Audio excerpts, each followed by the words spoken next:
Good afternoon, ISC fans, and we're going to take you inside once again to the JDT First Energy Veterans Memorial Fields, and we're going to bring you to the back diamond for the ISC 2 championship game between the visiting team, the Waterdown Hammer.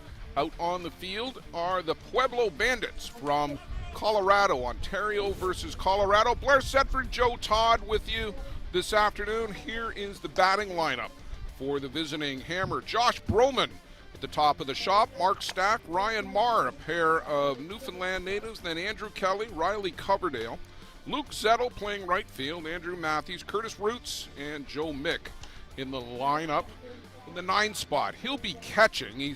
We'll talk about the positions there shown for Waterdown as we get into it. Defensively for the Pueblo Bandits, Roberto Sierra's in left, Yoel Demota is in center, Pablo Figueiredo over in right field. Up the middle, it's Nestor Nova and Elias Valerio.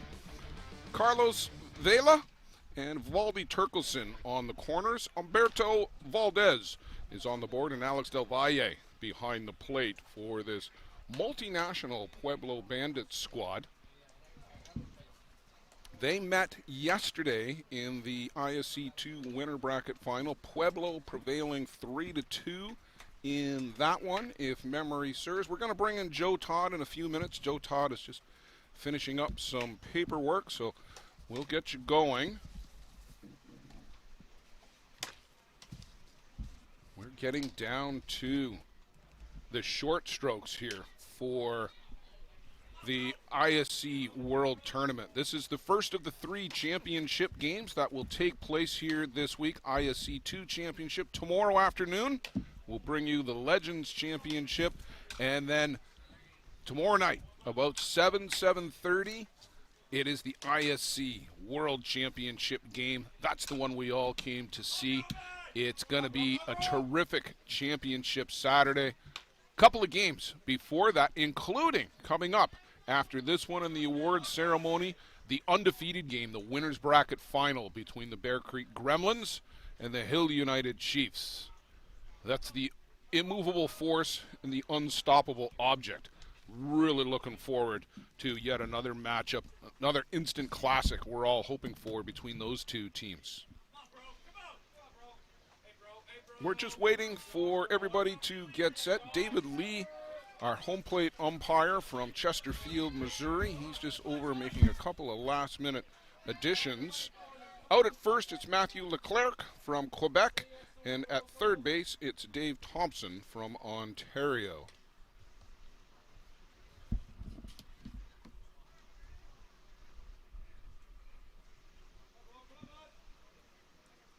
So David Lee just explaining a couple things. He's gone from the scorekeeper's booth over to the Pueblo bench. And I suspect that he is probably just talking about what's happening with the lineup card here. So the Waterdown Hammer have listed Josh Broman in the catcher position, and they've got Joe Mick, the bottom of the shop, listed in the DP spot. They've done that because they're the visitors, and if Josh gets on base here in the top of the first, then they can use the 2-out catcher runner replacement rule to get a free pinch runner for Josh Broman.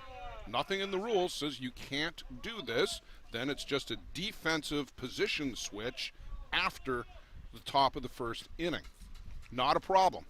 But David Lee, and he's now over talking to Pete Chambers, and just having it, and I'm suspecting, I'm not entirely sure, but I'm just suspecting this is what the conversation is about. Now Matthew Leclerc is coming across, and he was just making sure that everything was good. Larry Withnell, third base coach, was headed over to also intercede in that conversation. But I think we've got it all straightened out. We've got Joe Todd joining us here in the booth. And Joe, welcome back. Thank you. And another ISC2 championship game for us. Yes, quite a few goals now shown. Waterdown Hammer just got off the field a couple hours ago. Go up First pitch swinging is Josh Broman, and all the kerfluffle about whether Josh was going to be catching or as the DP, it's all paid to rest on the first pitch as he's out 4-3, grounding out to second baseman Elias Valerio. Waterdown Hammer, Joe, tell us how they got here. Yeah, they had a really good ball game against the Toronto Batman a couple hours ago. The game started around 1 o'clock. That game went 2 extra innings, and Riley Coverdale buried one 20 feet over the fence in the 9th inning to walk away with a 7-4 victory for the Waterdown Hammer. It was a great ball game. Both teams scored in the 8th inning. Waterdown coming in with a walk-off home run. So the Toronto U23 Batmen pick up the third-place trophy in ISC 2. And here's another ground ball, this one to first baseman Valdi Turkelson. And pretty quickly, a pair of ground balls by pitcher Humberto Valdez. Batter number 24, second baseman Ryan Maher. Ryan Marr. That was Mark Stack on the ground out to first base Turkelson. So Ryan Marr to the plate. It's a pretty good outside the chute episode with Ryan Marr. Take a listen to that when you get an opportunity. Lots of great episodes in the vault at Outside the Chute. 3 boys from the Rock right there in the order. Stack, Marr, and Kelly. Kelly is as well. I thought maybe, Yeah, he but was. I wasn't 100% sure on that one. The wind has picked up, and it's blowing in rather gustily right now, Joe. Might stop a few from going out, or at least slow them down. Swing and a miss here by Mark.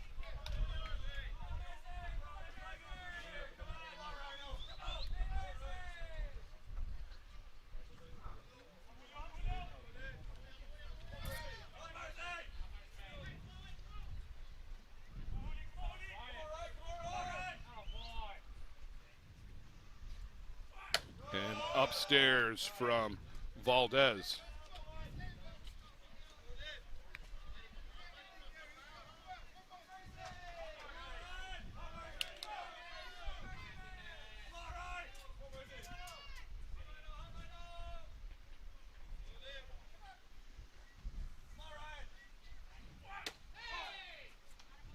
Called strike on the outside corner from David Lee to Ryan Marr. Ryan batted .286 coming in, 6 hits in 21 at-bats. 2 singles, a triple, and 3 home runs for Ryan Marr. Well, he's making the most out of his at-bats. Joe Todd, 7 RBIs for Ryan, but down on strikes here as a 1-2-3 first. Humberto Valdez sits down the Waterdown Hammer in the top. We'll go to the bottom. The Pueblo Bandits set to come to the plate.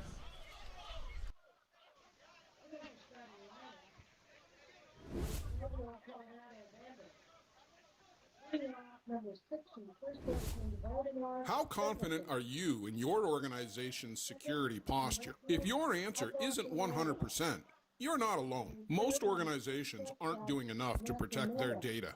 And they know it. With Armitage Technology, you can stop worrying about IT security issues so you can focus on moving your business forward. Our experienced staff monitor and maintain your IT infrastructure to keep your business running. Visit us at armitagetech.com and make your technology work for your business.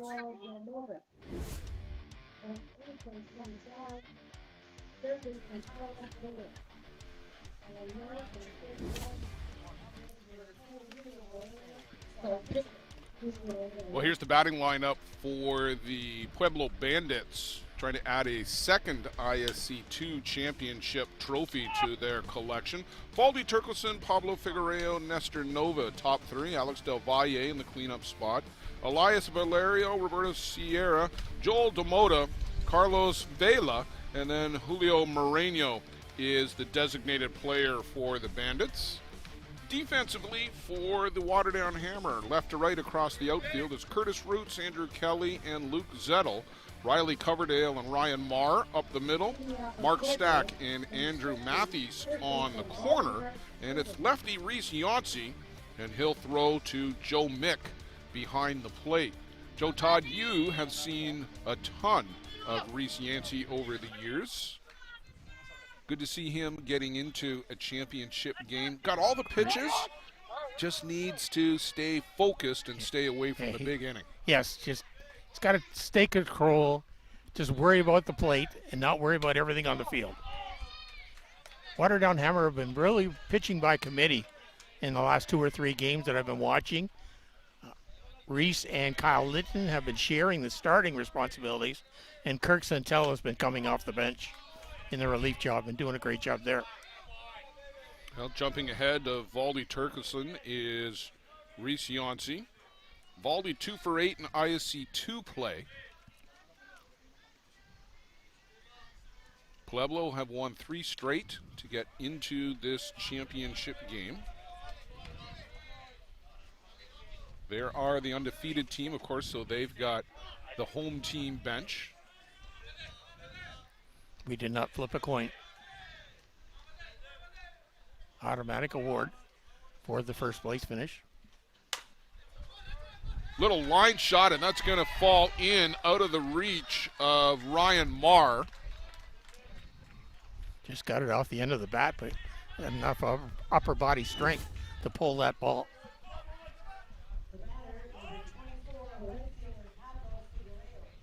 Pablo Figueiredo, and Joe, this Dominican national team player, he just continues to get hit after hit. A little slap attempt here from Pablo.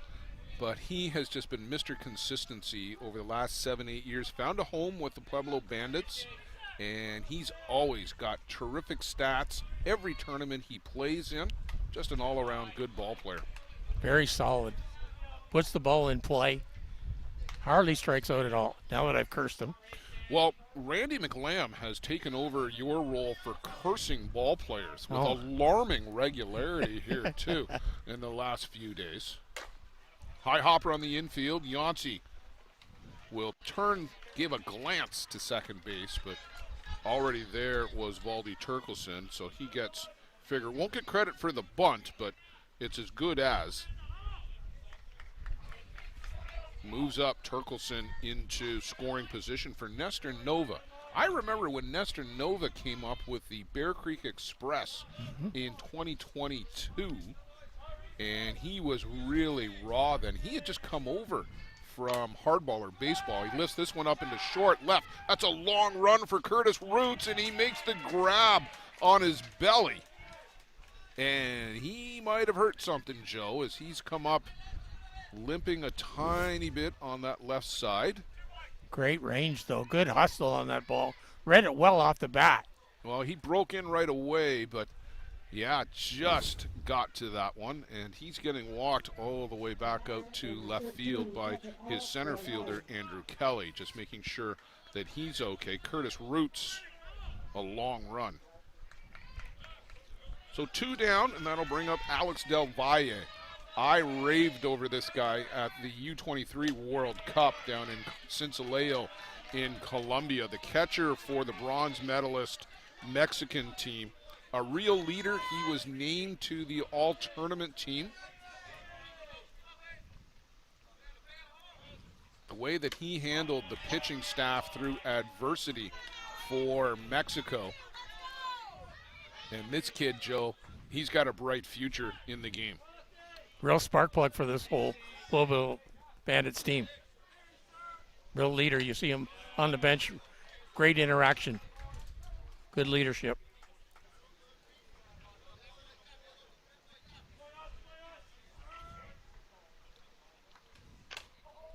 Reaches out, chops this one foul. Haven't seen too many right-handed batters been able to get one into the doorway, especially the front doorway on the third base side. That's a pretty impressive feat unto itself.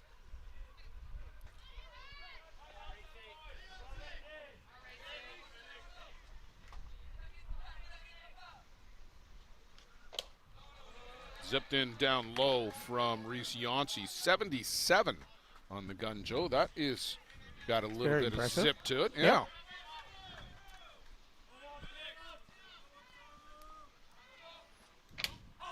And called strike 3. Del Valle was already turning to go back to the bench. Good pitch there from Reese Yancey to work around that single up to second base for Pueblo, but that's it. in the bottom of the first inning. Scoreless through 1. It's the ISC 2 championship game. Blair Setford, Joe Todd with you on the ISC network and Softball Premier TV.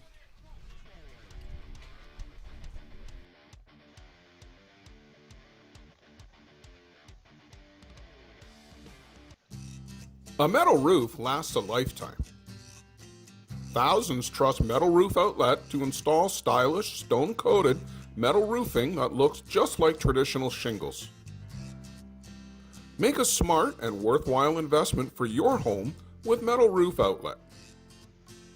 Contact us through metalroofoutlet.com to get a quote for a roof replacement anywhere in Southern Ontario.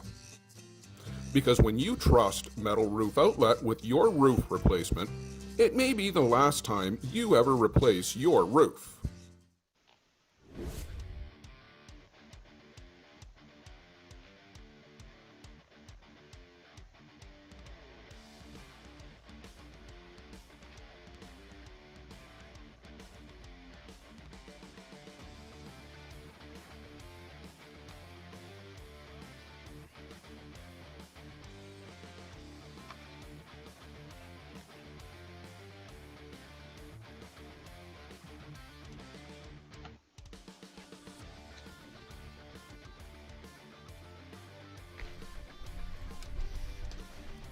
So, Joe, one correction on our part, and we didn't see this at the outset. Pueblo Bandits have dropped down to 9, and Julio Moreno is on the board. He is pitching. It was Julio who pitched the top of the first, and our apologies to Julio Moreno and all of his fans out there.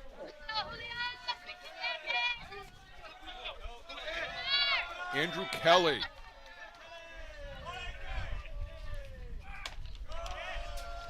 Strike the top of the zone to Andrew. Joe, I understand he had a grand slam the other day. We've got him added to the ISC2 record book. I always love to see those power shots. Did you bring the wind with you? It was just fine until you got here, Joe. Well, I thought it was a little stuffy over here, so I thought I'd break it up. You were probably right about the stuffy part. Moreno with 2 wins so far in the tournament. 16 innings pitched with 18 Ks. Kelly gets into this out in the gap, but I think that got held up by the wind, Joe Todd. Yes. Coming across to make the grab is Joel DeMota.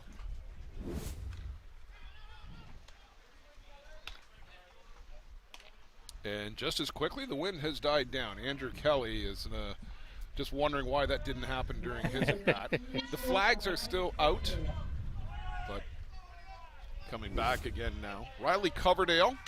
And Joe, you said he's the reason the Hammer are here. Correct. He had the big 3-run home run, walk-off home run in the bottom of the 9th inning against the Toronto Batman under-23 team in the semifinal, the third-place game. It was a great ball game.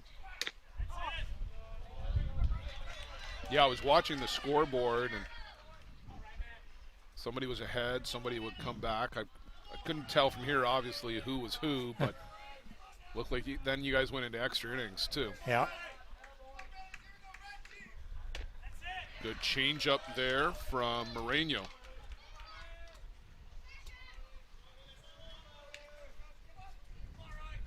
Pretty quickly, though, they got somebody up in the bullpen. That's Humberto Valdez in the bullpen. Chases the rise ball up and off the plate. Coverdale down on strike. Second of the game for Moreno. Yeah, for the longest while in that game, it was a 3-1 ball game for Waterdown right into the 6th inning. And then Toronto Batman scored 2 runs and left the bases loaded in the top of the 6th inning. So they had their chance to kind of close that game out then. High hopper, glove. Great play.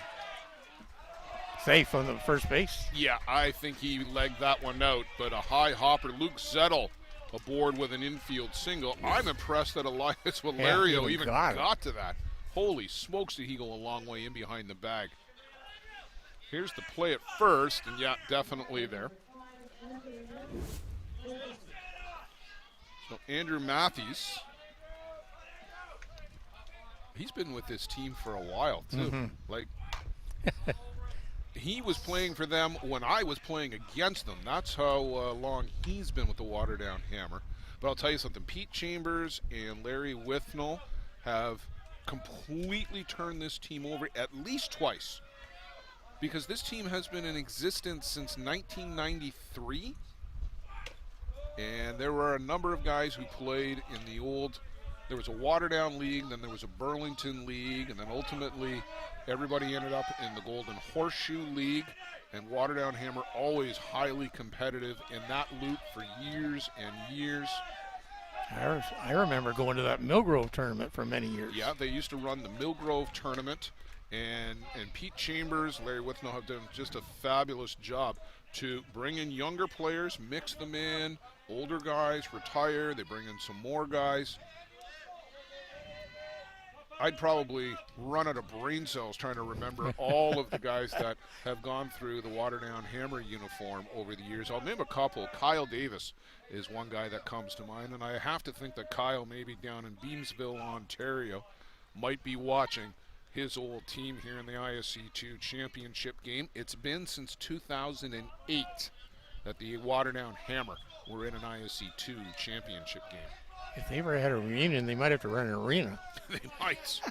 They might. Swing and a miss here by Matthews. Down on strikes. Luke Zettel stranded at first. We'll go to the home half of the second. This one's shaping up, Joe. Potential pitcher's duel. At least it kind of looks that way early. Yep. We'll see how it goes here in the ISC2 championship game. Pueblo Bandits coming back up in the home half of the second. A metal roof lasts a lifetime. Thousands trust Metal Roof Outlet to install stylish, stone-coated metal roofing that looks just like traditional shingles. Make a smart and worthwhile investment for your home with Metal Roof Outlet. Contact us through metalroofoutlet.com to get a quote for a roof replacement anywhere in Southern Ontario. Because when you trust Metal Roof Outlet with your roof replacement, it may be the last time you ever replace your roof.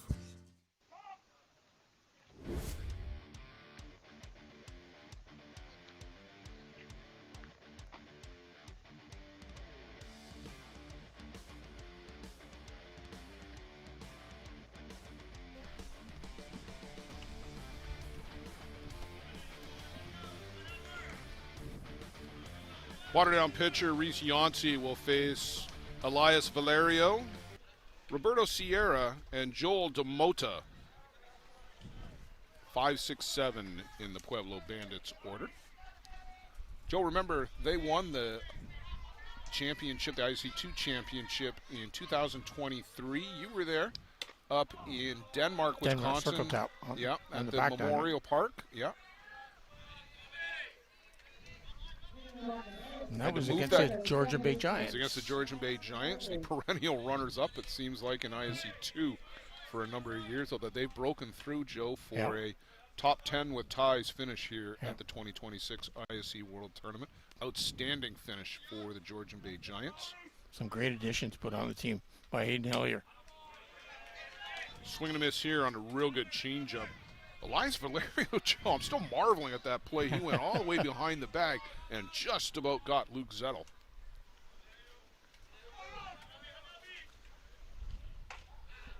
Oh. Hit by pitch. That's never fun. Well, he comes in, Joe, with a 7.14 average, but it's only 7 at bats. Only 7 at bats. Yeah, he's going to need a long game here to qualify for the batting championship. He's a great infielder, though. Yeah, he's got great range. Hitting 5 for 7, too. Yes. I think he did have, when I looked at the stats, he had a lot of walks. Well, that will help. You've got all that stuff figured out.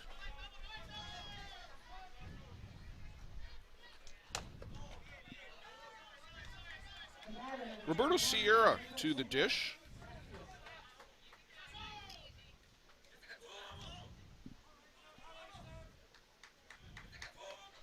Sierra made a shoelace catch in that Batman game. Game-saving catch, really, in the 5th inning.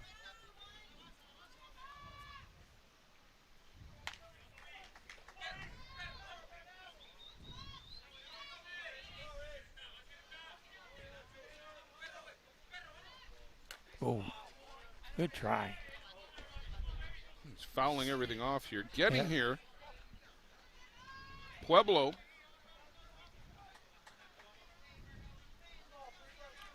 beat the Midland Explorers 7-2. They had a forfeit win over Team 518 after 518 withdrew. 7-0 over the Chippewa Chiefs, and then they won 3-2 over the Hammer in the undefeated game, the winter bracket final. That got them directly into this game. And a swing and a miss. Good pitch there. Took a little bit off of that one again. That's, boy, Joe, the change-ups here this week, there are so many guys throwing good change-ups here. It's really been impressive. Really fun to watch. Pretty if you're a finesse watcher of the game. A lot of movement, too, on these pitches. Yeah, that one fell off the table at the plate. On the move, throws in front of the bag. Ryan Marr had to come across, so a stolen base for Elias Valerio and up in a scoring position. Demota and the Carlos Vela. Sky high. Calling for it is the shortstop Riley Coverdale. He'll make the grab, so 2 down, and we'll go to Vela.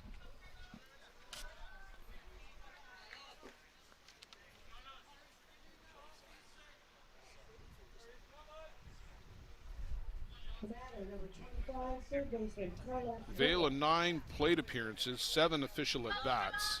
He's 5 for 7 as well. They got a couple of guys hitting 7-14. That's pretty lofty coming into the tournament, including Vela.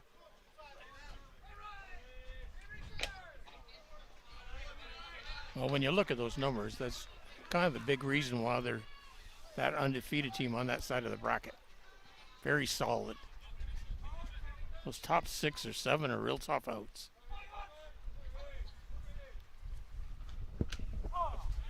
In for a strike. Yancey was on the original Canadian U23 squad that competed at the first U23 World Cup in Paraná in Argentina. Canada finishing 5th at that event. Oh my goodness, a total giveaway here by Joe Mick, who had the ball stick to his hand, and he ended up spiking it into the ground. And a free base given to Elias Valerio. These are the kind of mistakes you can't make in a championship game.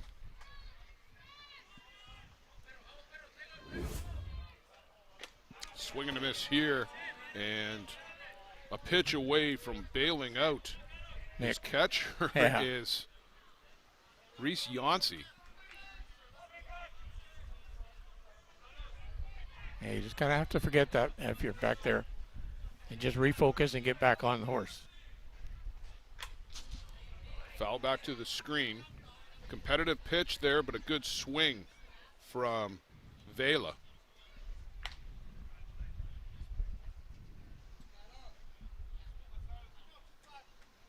Two and 2 count to Vela.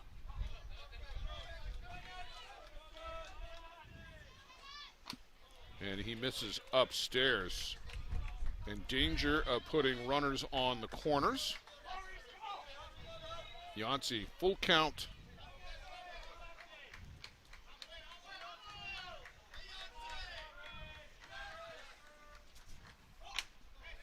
And ball 4 just off the plate. And they do indeed, Joe, put runners on the. Thank you from you, too. Oh, I got the pronunciation earlier. All right. Julio Moreno. This is downstairs, and Joe, 4 of the last 5 pitches for balls from Reese Yancey. Yeah, especially when they drop number 9 batter now here in Moreno. They were at the top, so. That's in for a strike.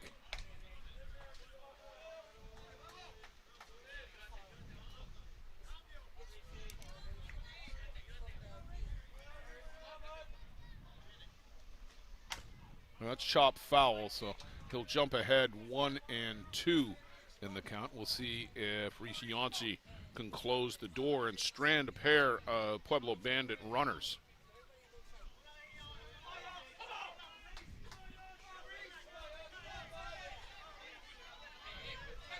Pueblo bench, everybody is up at the fence. And they're using PitchCom too. Just noticed that. So he must have the earpiece then, because he doesn't have Don't see the a wristband on. High hopper on the infield. Yancey goes and gets it. Good job there from Yancey to go get that. Riley Coverdale gives him a pat on the back on the way off the field. They strand 2, and through 2 complete, we're scoreless in the ISC 2 championship game.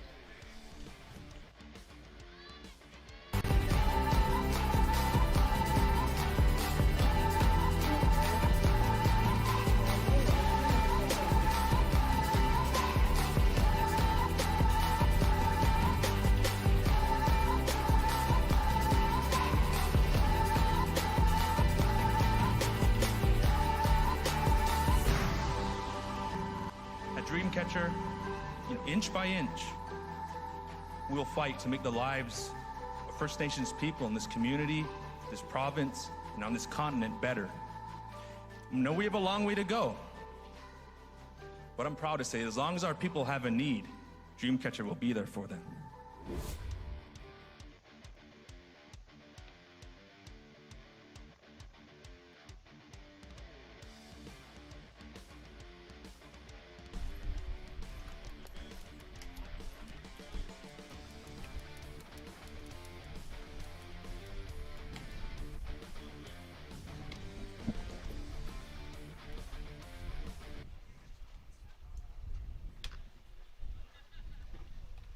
Curtis Roots, who made that good catch coming in from left field. Joe will lead things off here top of the 3rd inning. Then Joe Mick, the catcher, and back to the top of the shop for the DP, Josh Broman.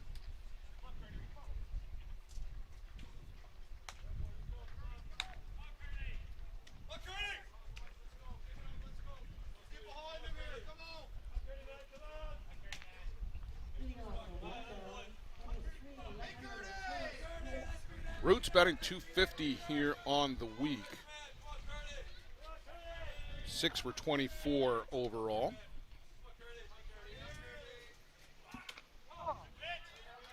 And that one in for a strike.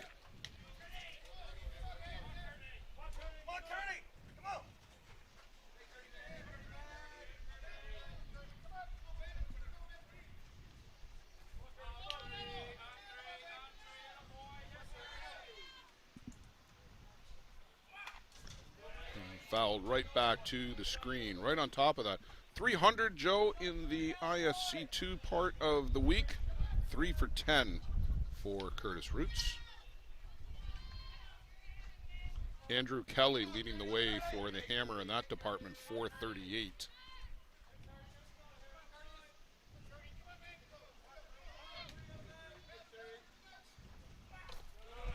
And that misses down and away.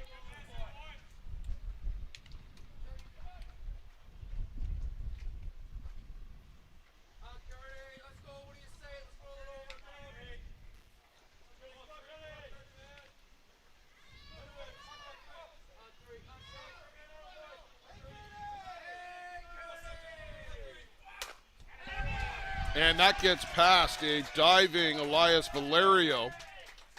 And I'm already impressed, Joe, if you get it past Valerio, I think you've managed to do something. Real hard hit ball there by Roots. Yeah, right back. Just slapped it. Pretty much right back up the middle from Roots, who, when I've watched the Waterdown Hammer, Joe, in tournaments, he makes a living of doing that, right back up the middle. That'll get us to Joe Mick, the catcher.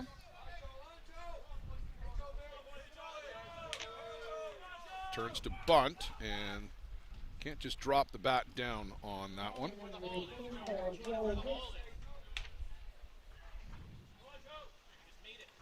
Joe, second generation player from Mixburg up in the Ottawa Valley. They've played a lot of good ball up in that area. Squares early, and that one, is he out of the box? No. Dead ball. Del Valle is pointing at the footprint saying no, he was out of the box. Nice sell job, but didn't work.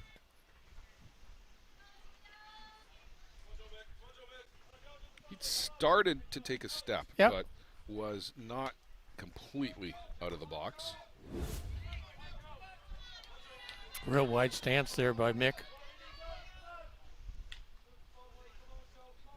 He's really loaded up on that back leg, Yeah. and the drop ball, great pitch for that kind of stance, and they get Joe Mick swinging. 4 strikeout for Marino. Josh Broman. Josh went after the first pitch and grounded it out to Valerio, getting us started.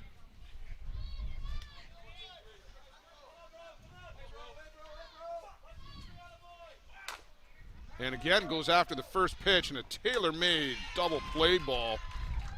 They don't come any easier No. for that, Joe, on the double plays. Nestor Nova catches that one standing right on second base, and an easy throw over to first for this 6-4 double twin kill, I guess it is. We'll go to the bottom of the third, still scoreless. Waterdown and Pueblo, the ISC 2 title at stake. Peligro Sports provides the essentials needed to give your team an edge on the field. Our brand is rooted in creating a unique experience tailored to the specific needs of your team to ensure your performance is at the best level to execute plays. At Peligro Sports, we rally behind our athletes and understand their fight to take their game to a dangerous level. Visit our store at 2200 Amsterdam Avenue in New York City or see us online at peligrosportsnyc.com. Thanks to Jose and Peligro Sports for their support of the broadcast program. How confident are you in your organization's security posture? If your answer isn't 100%, you're not alone. Most organizations aren't doing enough to protect their data, and they know it. With Armitage technology, you can stop worrying about IT security issues so you can focus on moving your business forward. Our experienced staff monitor and maintain your IT infrastructure to keep your business running. Visit us at armitagetech.com and make your technology work for your business.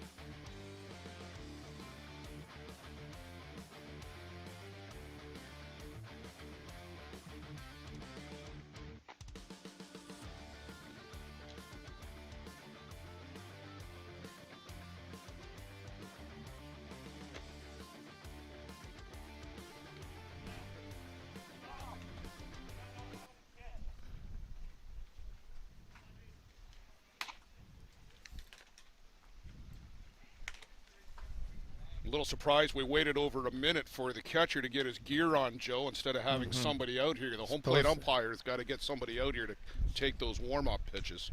Or somebody off the bench should be willing to come out too. Well, the umpire's got to enforce that. Yes. Anyway, I'll get off my soapbox. Yeah. Valdi Turkelson, Pablo Figueiredo, and Nestor Nova, 1, 2, 3 in the order. We talked about this as early as day one of the tournament.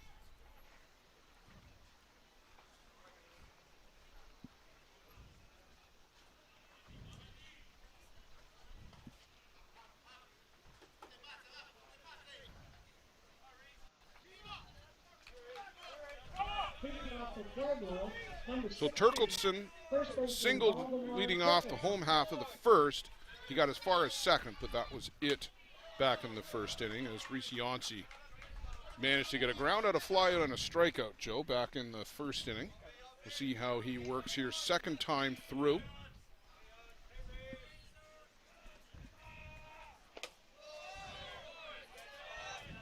2016, I dislocated or separated my shoulder down in South Bend. And the following winter, Valdemir did it over in Denmark. And we compared notes the following spring of how each others were doing. And okay. he's actually had surgery pinning him. The surgery, if they happen to follow it a few more times, then the doctor just recommends surgery and pin them and lock them in. It doesn't sound like any fun. No, I'm trying to avoid that.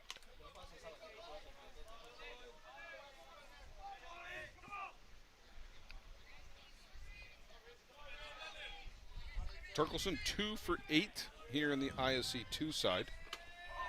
And that one in for a strike. Used to do some pitching too.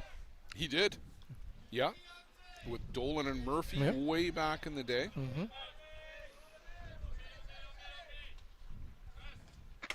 And goes hard after this one and can't catch up to it.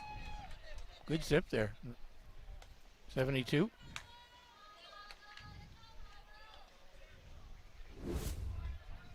Third strikeout for Reese Yancey. Pablo Figueiredo. Kind of a swinging bunt, Joe, back in the first. And starts him with the changeup.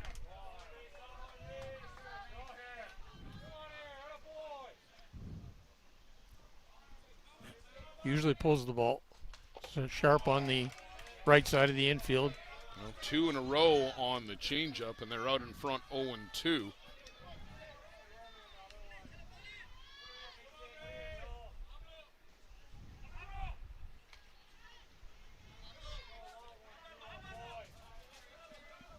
And time at the plate there by Figueiredo as Yancey, not sure, not receiving or couldn't hear the signal he was getting on the pitch comm. Upstairs and just banged out to right field. He went up and got that in his eyes, Joe, and just banged it out to right. Some batters you almost want to throw a strike because they hit everything else. That was an 0-2 waste pitch, and he went up in the eyes and got it.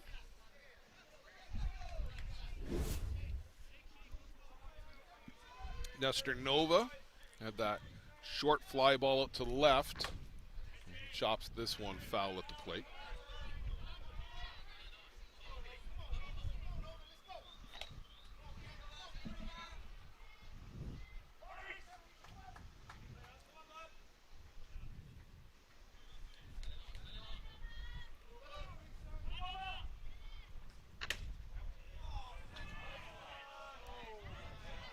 Well, Nova backed away like it was about to hit him, but that looked like Joe had just missed the inside corner.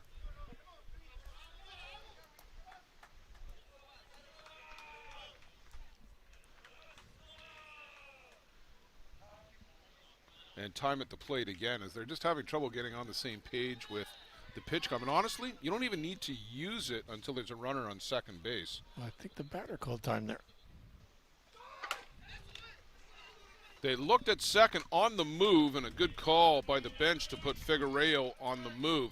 That was a hard shot and a tailor-made double play ball. Mark Stack, hard one hopper. Nova erased. But Figueiredo up to second. Good timing by Jerry Santos, the skipper for the Pueblo Bandits. I think that was the right play too. Good wheels there and the jump.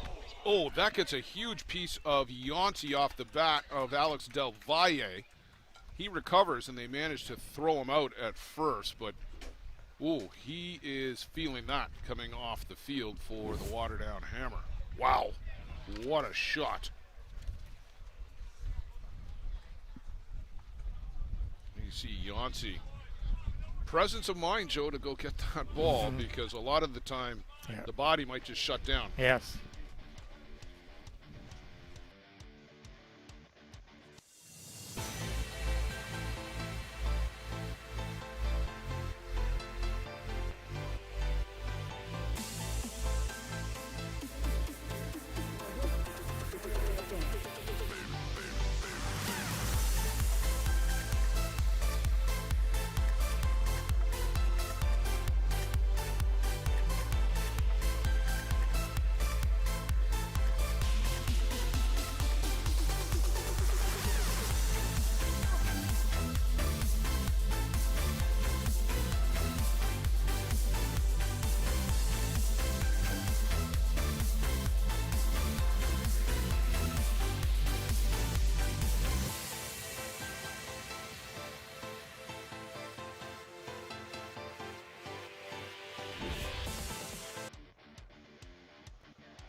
Well, Mark Stack, who made a good play, Joe, on that hot shot down to third.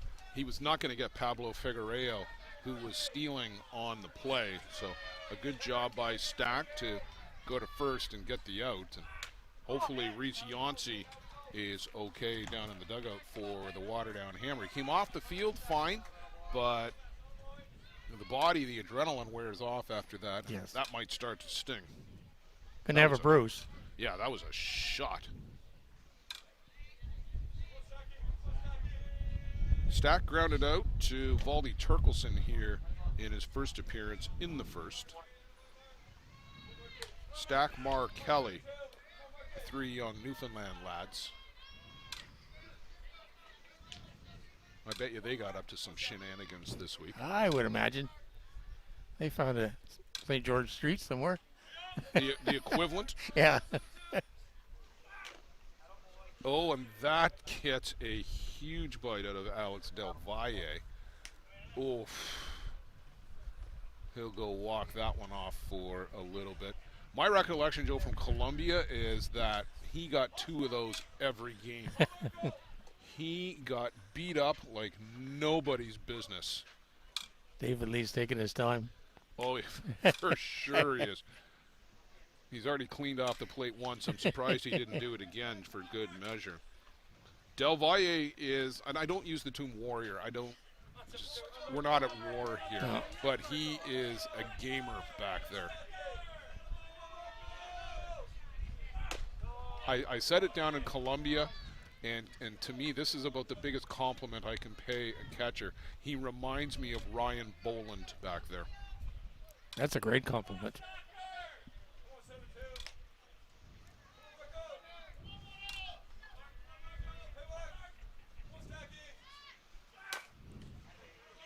That one's going to get up the middle, too. It's going to bound off the bag, and Mark Stack is aboard with a base hit. So the Hammer, Joe, they're getting guys on base, one per inning here in the second, the third, now the fourth. They've got to bunch some of these together. Yeah, they just have to add them all up and put them together. Ryan Marr to the plate.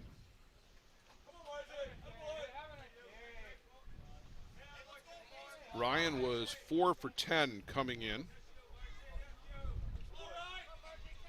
A triple and a home run and 3 RBIs in that total. Turning to square here, and that hits him in the box too.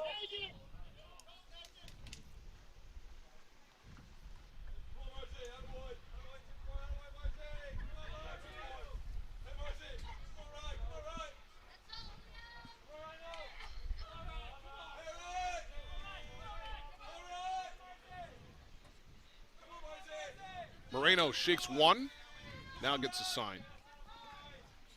Bunting again, gets it down. They let it fall almost, Joe, and sliding up into second base. I thought maybe Carlos Vela might have had a play on that if he dove for He would have had to dive, and yeah. you kind of reduce the possibilities of making a play. But a good sacrifice bunt by Ryan Marr moves Mark Stack up into scoring position. Andrew Kelly, who has been driving in runs all week for the Waterdown Hammer. They've got him in the cleanup spot for a reason. Flied out to medium deep center field in his first trip. Reminder, the wind is blowing in. And that is going to get through. The Hammer might break out on top. Here's the throw, the play at the plate, and sliding in a cloud of dust safe is Mark Stack. Hammer out in front. Good RBI there, picked up by Kelly, driving in Stack. And up to second alertly on the play too, as the throw just in behind a sliding Mark Stack. And Andrew Kelly now in scoring position. You got another guy who's been driving in runs here this week, Riley Coverdale.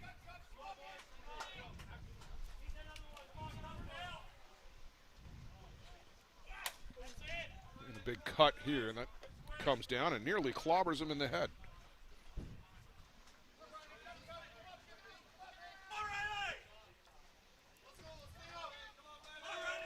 Andrew Kelly is going to be closing in on Jay Herr if he keeps going.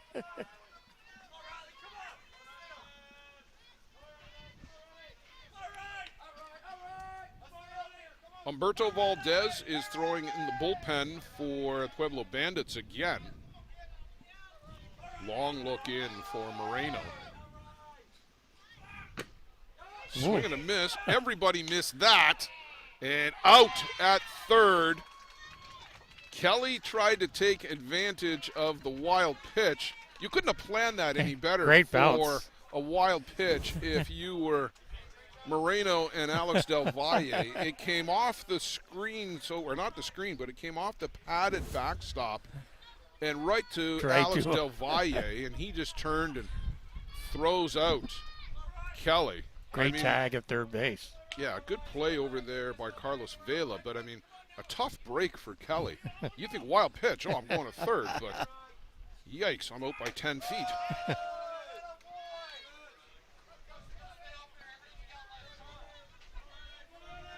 But that's, the situational awareness, right? You got to be aware of the bounce that is possible off of that backstop. You can't just put your head down and go.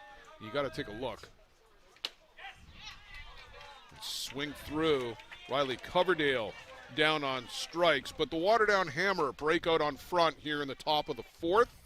Mark Stack, a base hit, a sacrifice bunt, and a single for Andrew Kelly. Get him on, get him over, get him in.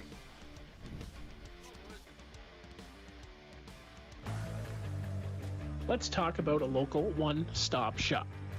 Live Well for Life is just that, a fitness, nutrition, and therapy facility all under one roof. Located at 3878 Wellington Street in Mitchell, Ontario, you can get so much done in just one visit. A full complement of staff on hand include chiropractic, massage, and personal training to get you back to your healthy self. Find them on the web at livewellforlifeinc.com or give Live Well for Life, a proud sponsor of the broadcast program.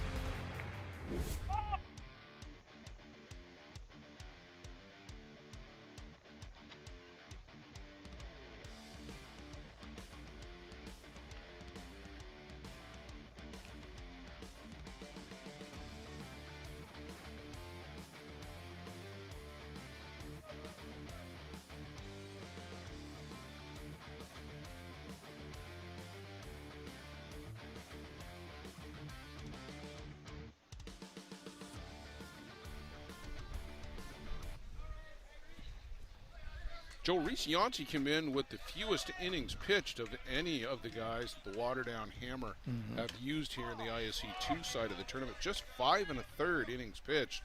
Only really in the one game, too, or all of that in the one game. So, gave up 4 hits, 2 runs, both earned, 4 strikeouts. This one is lifted out to left. Coming across to make the grab is Curtis Roots. Valerio retired on the first pitch. Yeah, I had a chat with Pete Chambers and asked him who was doing the main throw-in, and he said Kyle Linton's been covering most of the workload as a starter. Well, Linton had gone 13 2/3, pitched in 4 out of the 5 games that they played here in ISC 2. Roberto Sierra upstairs. Linton, the veteran, he's won this tournament a couple of times, 2014 with the Niagara Snappers, and then again in 2025 with the Midland Explorers.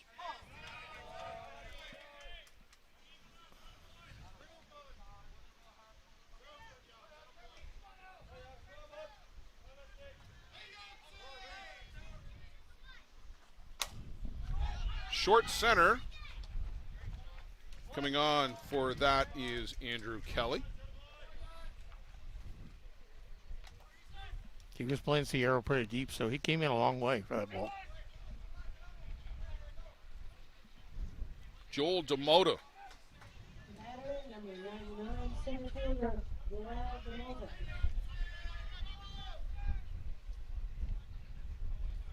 Just 1 for 7 here in ISC 2. Popped up to Coverdale at short back in the second inning.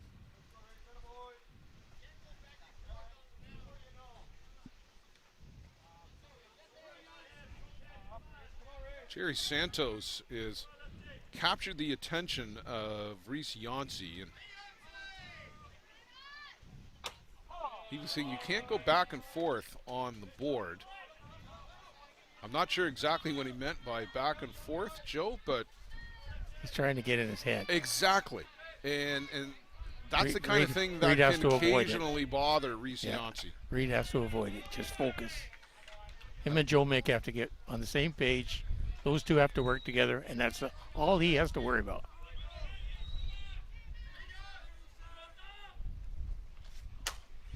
Lifted up to left field again. Roots calling for it, and he'll make the grab. That's the first 3-up, 3-down inning that Yancey and the Waterdown Hammer have had defensively here in the bottom of the 4th inning, and a good shutdown inning after they scored a run in the top 2.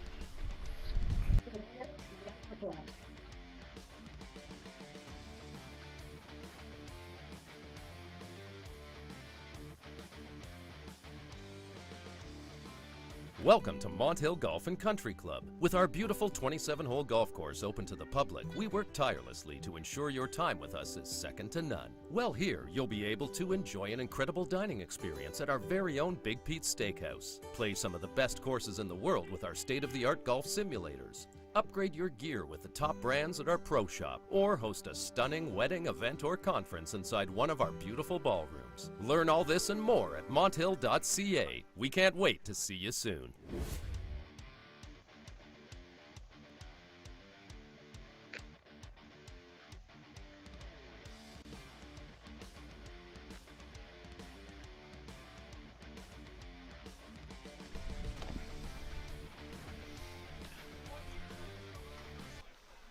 Joe, it just caught the tail end of the conversation that home plate umpire David Lee was having with Reese Yancey. Kyle Linton came out to be a part of that conversation. Larry Withnell, Pete Chambers were there as well. And he did say you can't go back and forth, but so I guess he's kind of starting to rock forward and then he's leaning backward. I'm taking, that's what I'm taking away from it, at least anyway. Losing contact with the plate? No, Pitcher's plate? I didn't take it that way, Yeah. but That's the only thing I could think about. well, he said you can't go back and forth. So he's like, just use Moreno's example. Yeah, He's leaned back there. Yeah. But I think what Reese may be doing is maybe he's leaning forward. Again, making another movement. And then coming back again. That's the only thing I can think of. Mm-hmm. We'll keep an eye a little bit closer on Reese Yancey as we'll go to the bottom of the 5th inning when they come back out on defense. But right now, Luke Zettel, Andrew Matthews, and Curtis Roots in the top of the 5th. Upstairs to Luke Zettel. A couple of years ago, Joe, when the Grand Valley Expos came down to Circle Tap to play in the ISC World Tournament, he hooked up with Brady Woods and his Winnipeg team, and Luke struck out about 20 or 22 guys in 9 innings. I've got the guide around here so I could go look it up, but he had a blinder of a first game. There's a lot of throwing still up in that that Blue Water Fastball League. Oh, Waterdown up here, full throat in the dugout to our right. High hopper, and just beats him to the bag. Valdi Turkelson had to wait for that one to come down and then scurry back to the bag to beat Luke Zettel by half a step. This goes a mile in the air. And it's close at the bag. Yeah. Yeah. 3/4 of a step. Andrew Matthews.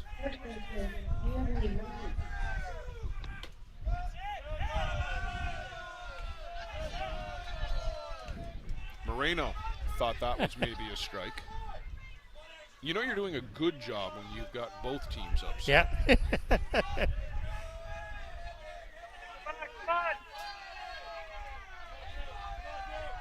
David Lee, one of the top guys on the circuit. He was in Simcoe for the Chiefs Challenge earlier this summer, had a chance to catch up quickly. David making his way up from Chesterfield, Missouri. Chesterfield, Missouri, right next to Night Table and Coffee Stand. Closer to St. Louis.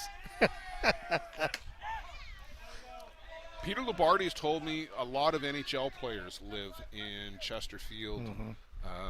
It's a suburb of St. Louis, and I guess maybe a little bit more well-to-do than other parts of the St. Louis area. And a strike on Matthews. Come on! Win a battle here. Come on.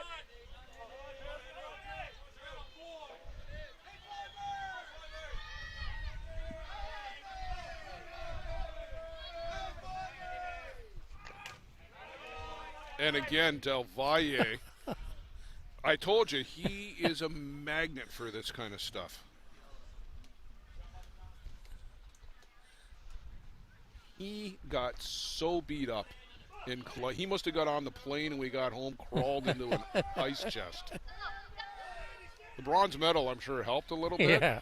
But, Hope the bronze is a healer, isn't it? yeah, well.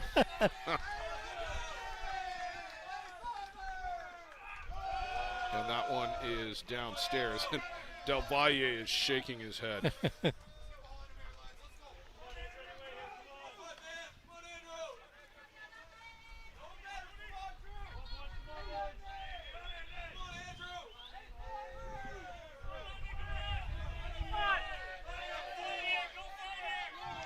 So Matthews battling to try and get a base runner aboard for the Waterdown Hammer, and he laces this one out to center field and aboard with a base hit. About the 1,500th time in his career he's done that. 5 hits now on the board for Waterdown. We're in the top of the 5th inning.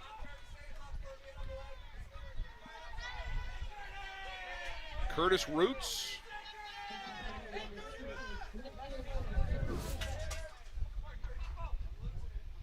Roots and then Mick, 8 and 9 in the order for the Waterdown Hammer. Then back to the top of the shop. That misses downstairs.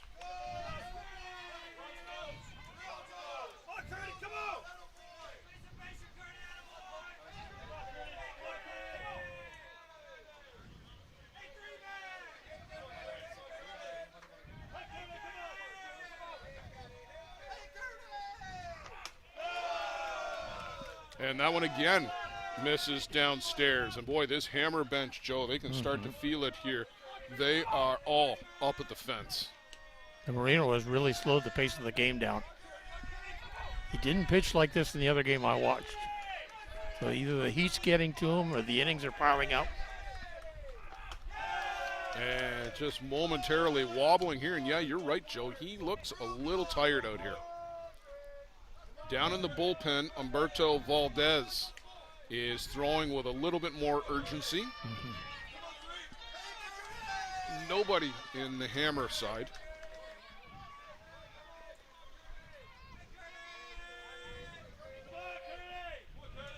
Roots singled in the 3rd.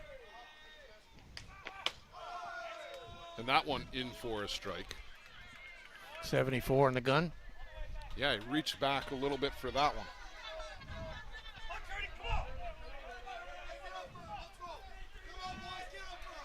And time called by the shortstop.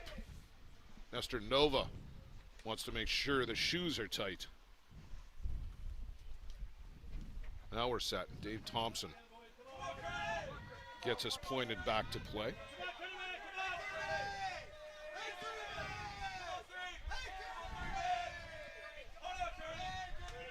Moreno shakes one. And a chopper in the infield. They go to 2. And that is all they get. That's a good play by Valdi Turkelson. Left-handed throw down, and so he's throwing it around the side of Andrew Matthews. And he raced the lead runner. The benefits of a left-handed first baseman. I feel like you would have been a great first baseman. You're left-handed. Yeah. So Roots aboard on the fielder's choice. catcher Joe Mick in the 9 spot, down on strikes, and that real unique stance. And upstairs with that one. Just don't like it, sorry, but. Well, he's all loaded up Yeah, on that back leg, and I mean, you throw him a changeup, and he's not going to be able to do anything with it.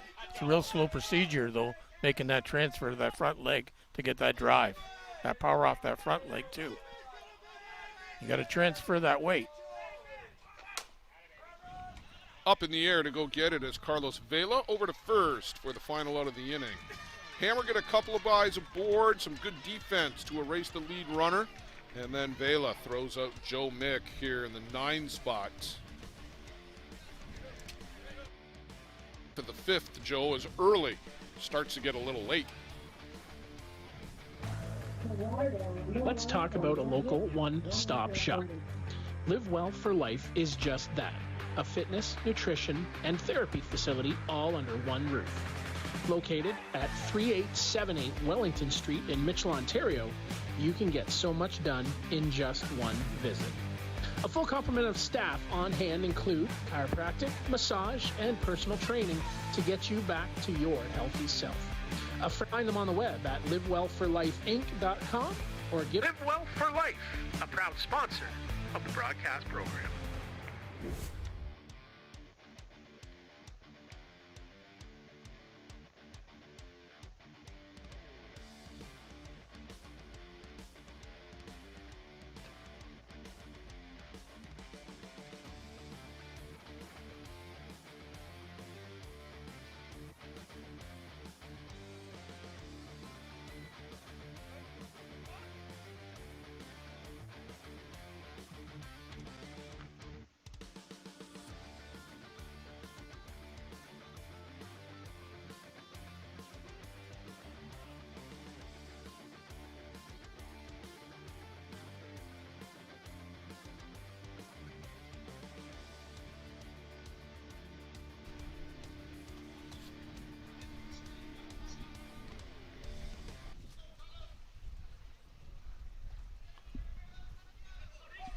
Reese Yancey back out here for the 5th inning.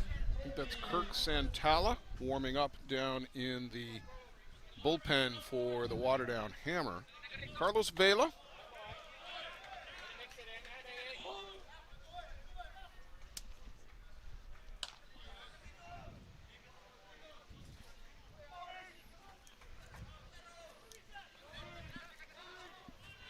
Vela, Moreno, and then back to the top for Valdi Turkelson.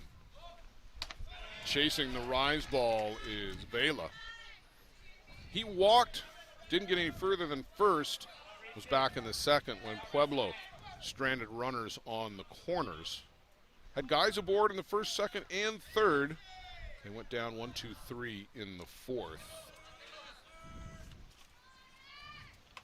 And that gets him on the elbow guard. And David Lee will just make sure he discards the bat. And even when you got an elbow guard on, doesn't feel very good when you get hit on the elbow. David Lee playing the peacemaker and the equipment manager. He's taking the elbow guard and the leg guard. And he didn't even get to the base barely, Joe, before Sebastian Gill came out to run for him.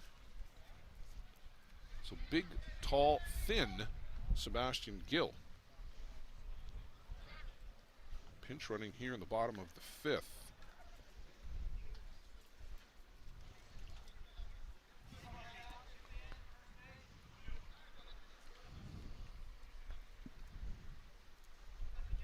There's the Bandits bench.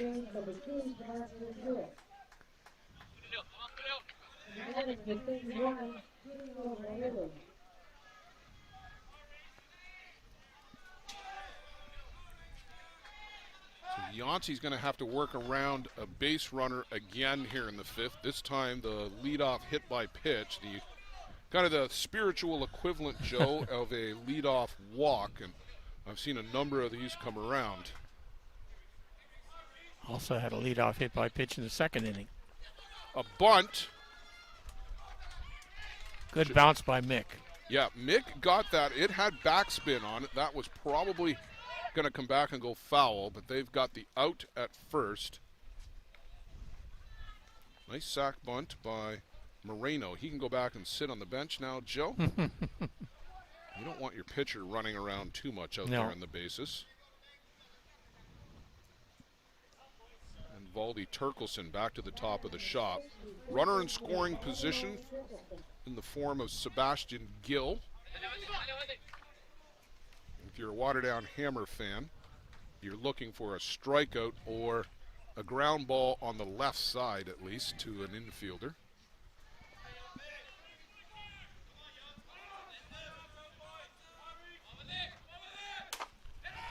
Line shot in the gap. If you're a Pueblo fan, that's exactly what you were looking for. Gill will score. We got a tie ball game. The hit by pitch immediately, virtually, comes around to score. And an RBI single to Valdi Turkelson. Good clutch RBI. Joe, you can't make those kind of mistakes in a championship game to give away free bases. Yep. 2 hit batsmen now on a walk. Those are just 60 feet that you just can't give up. That will come back to haunt you. Pablo Figueiredo chases the rise ball for strike 1. This one down in the dirt, so 1 ball, 1 strike. Figueiredo 1 for 2. Grounded out to Yancey in the first, and then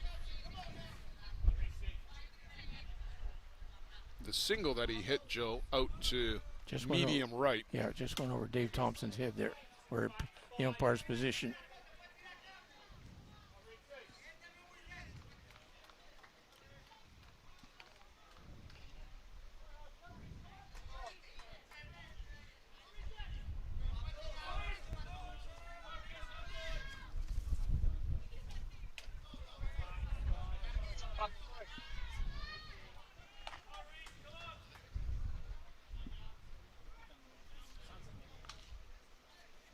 Pueblo's had guys on, Josie said, every inning other than the 4th. And took a little off of that and fouled it off at the plate. Good little sequence of pitches here. We'll see if we can follow it up with something a little different here now.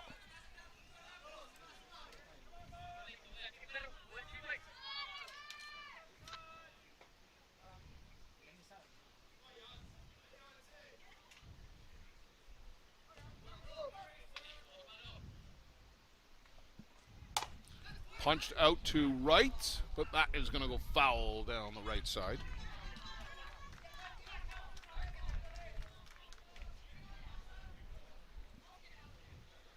Strictly pull hitter if he gets his pitch.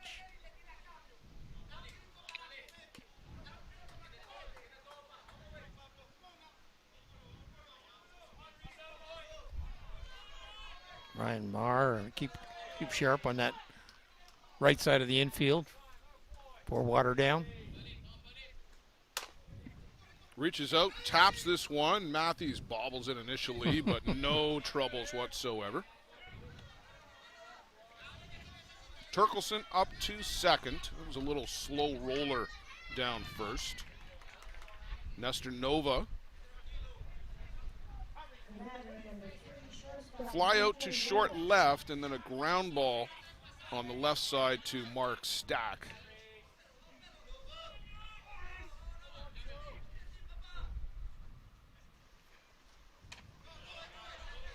Lays off the outside rise ball. It's quite the leg gear that he's got on the front leg there, too.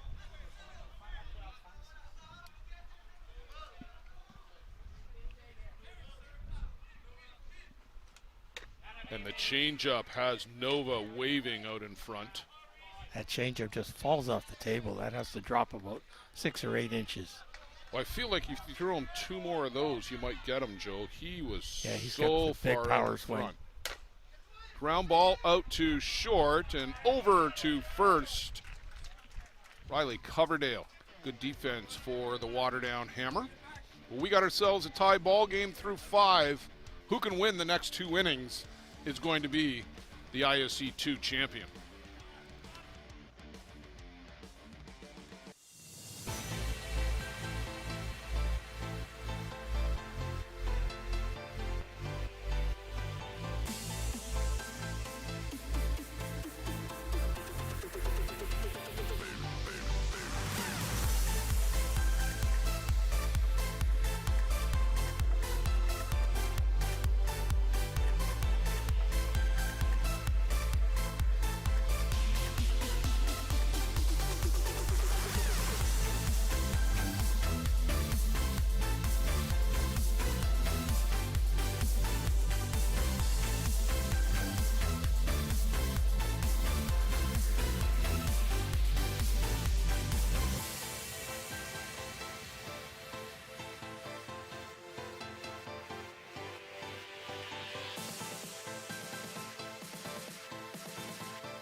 Well, Joe Todd, here's the overhead look. I love this shot of the JDT First Energy Veterans Memorial Field. We're on the back diamond on the left. We're adjacent to the first base dugout. There's a look at the bench immediately to our right. Josh Broman leading off here, top of the 6th. Now, Joe, I was looking at the line score there that Luciano had up as we came back into the park. And aside from one more hit for Watertown, this game could not be more even. Two well-balanced teams fighting it out. Already met once in that undefeated game. Well, and Joe, this, we've talked about this all tournament. There's that parity of the top 2 and then the next 4. But then teams 7 through 20, there was not a lot of difference there, right? Like, Sandlot were only 1-0 winners over the Georgian Bay Giants, and that was a 7 versus 16 game. And this one right back up the middle, Josh Broman, and he's aboard with a base hit. These two teams could have just as easily as Georgian Bay, been duking it out in those games.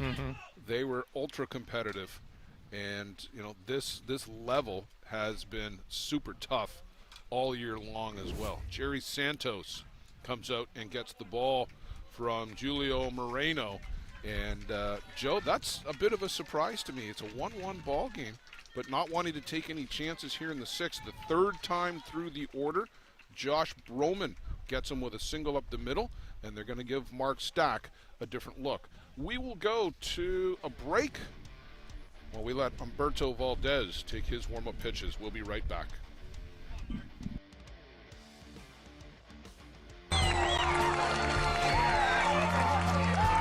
Swung on and missed.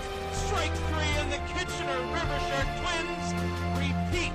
It's the local kid who wins it. Swing and a miss. Jarvis, 3-peats. Here comes the throw to the plate. Are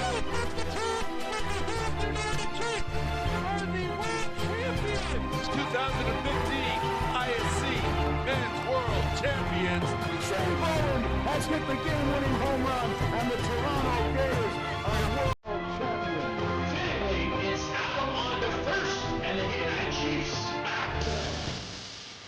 And this one is over as Matt Palazzo will end it in style. And start spreading the news, Joe Todd. It's New York, ISC world champions back-to-back. And this one is faced out to right, way back, and it's caught. Nico Carrillo catches it at the fence. The Hill United Chiefs are world champions. Called strike 3, your ISC world champions, the Kitchener Holman Twins. Trying to put it away is Jack Bettsgrove. The New York Gremlins are world. Well, we got as far as 2023 in that clip, Joe. Save everybody the suspense. Hill United Chiefs have won the last 2 in a row. Who's going to throw their gloves in the air this year? Well, tonight's game is going to go a long way to helping decide that. We're going to find out who the ISC 2 champion is going to be over the next probably 30 minutes or so.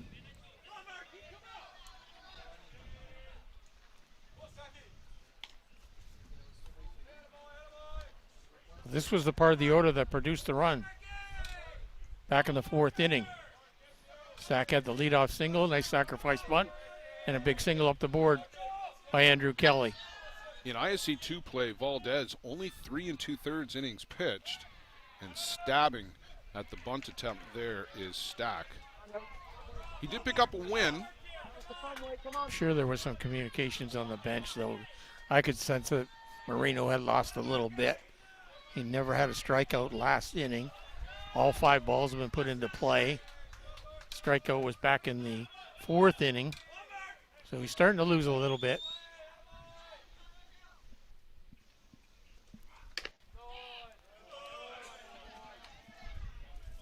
.74 on the gun on Valdez.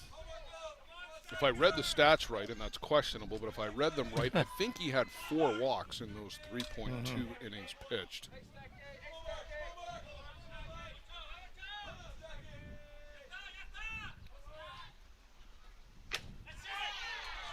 Big cut here, and Stack is down on strikes.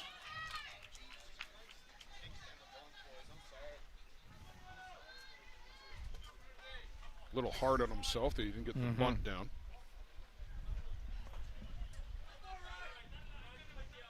The batter, number 24, second baseman, Ryan Moore. So Ryan Marr.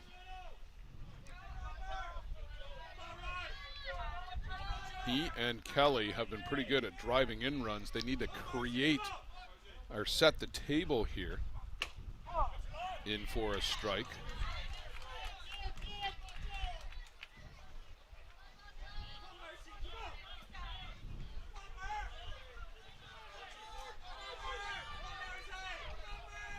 One down in the inning. Josh Broman running for himself out there, Joe.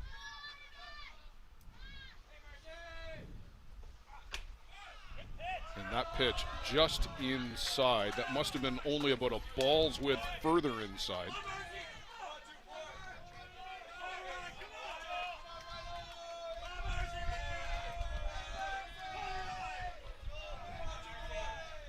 One ball, one strike.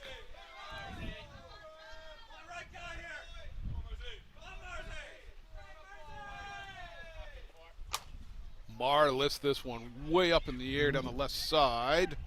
That'll go out of play. Roberto Sierra gave it a bit of a look. Helpful fan got that ball back in pretty quick, too. Yeah. He didn't get his quarter. Missed out? Is that what you're saying? Yeah. Is that what they're paying? Some of the little ones. Well, I want at least $1. People have been bringing them over here to us after they come in. I was going to start keeping them, but they actually ran out of balls at one point. There had been so many foul balls out of play. They were looking at us like, do you have any?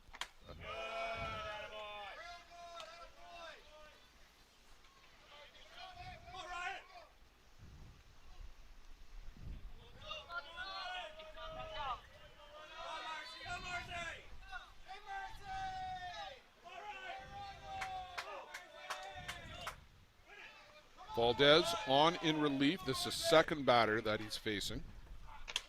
And way upstairs. I think we got a full count now, Joe.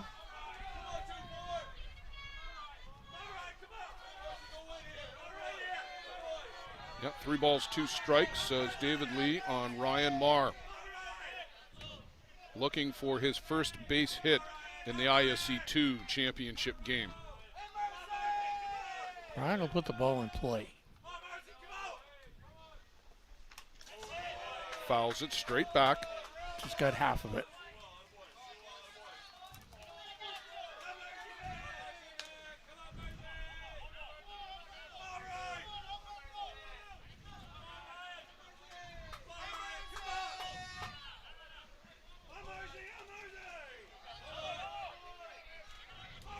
Boy, a long time out there on the board with the signs.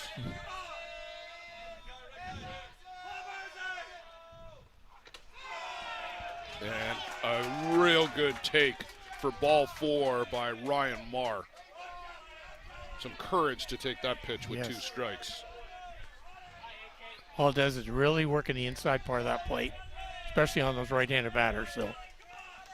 And that puts Josh Broman up into scoring position. Andrew Kelly has the RBI in the game right now for the Waterdown Hammer, and an opportunity to put them back out into the lead if he can come up with a base hit here.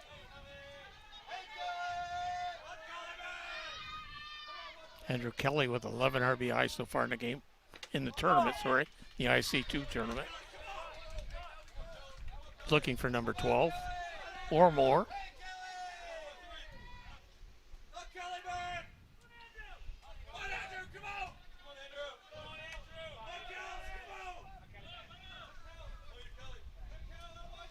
Valdez at the hip for a long time.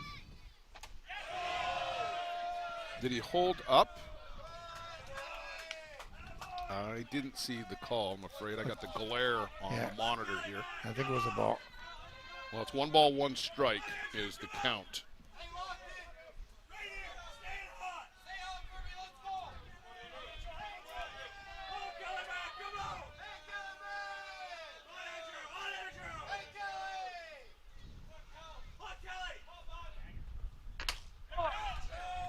And a strike to the inside corner. Still working that part. Yeah, he has really come inside on the righties here on Waterdown. Yep. But you got to make mental notes up there at the plate. That's where he's working. He's going to jam me on my hands. I want to get my hands out front. Make sure I pull that ball a little bit quicker.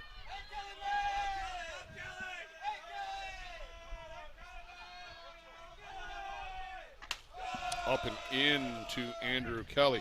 He looked like he was going to go diving out after that one, Joe, and had to pull back out of the way. 2 balls, 2 strikes. Just the one down here in the 6th, the hammer. A leadoff single by Josh Broman. He's now out at second on the walk to Ryan Marr. That's sandwiched around a strikeout to Mark Stack and a pitching change in there as well. A big cut and got a little too much of the plate, did Valdez on that one. I think he got away with that one. Yes. Delphi is shaking his head back there.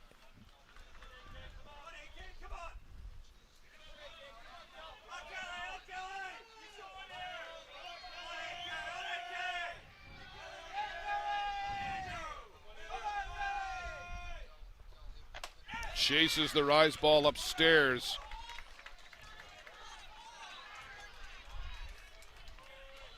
Valdez has come in and got a pair of strikeouts sandwiched around a walk.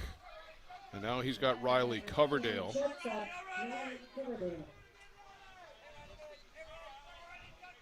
Pair of strikeouts for Riley today. Would love to turn that around. Pokes this out to center in the gap, and then coming across is the left fielder, Roberto Sierra. Waterdown, strand 2 in the top of the 6th, and they may look back and regret on that inning.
I'm surprised they didn't start.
Batter number 7, second baseman, Larry Venero.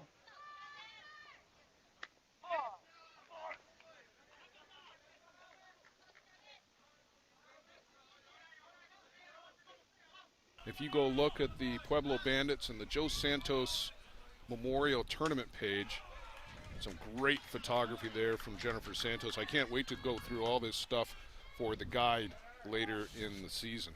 Thank you, Jennifer, for all the hard work. Pretty sure Glencoe is all done now. I think it'll be done about 2:30, 3 o'clock today. Not from what I've heard. Apparently right? behind They're on behind the now? diamonds down there. Okay. You know those Legends guys, Joe. They Yeah. don't do anything in a hurry. Yeah. That was scheduled. That was the plan.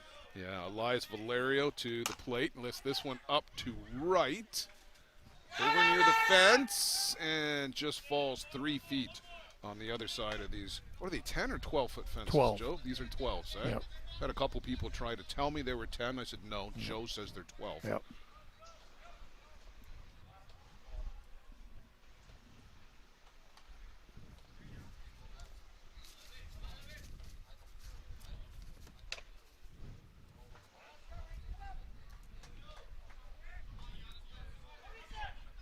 So Valerio back to that left side batter's box. Hit by a pitch in the second, flied out to left in the fourth. This one misses down low.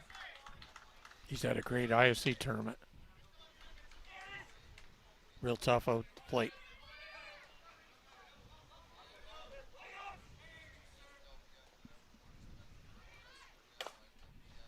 Out to short, Coverdale.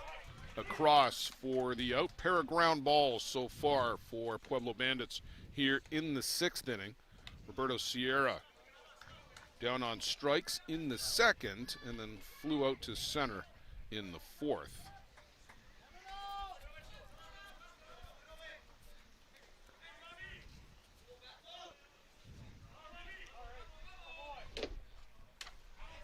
Chases upstairs. The rise ball's been effective, Joe, because he gets it started at the letters and then climbs up out of the zone. And when he's got guys to chase, they haven't been able to make contact with that whatsoever, other than Pablo Figueroa, who hit one at his eyes.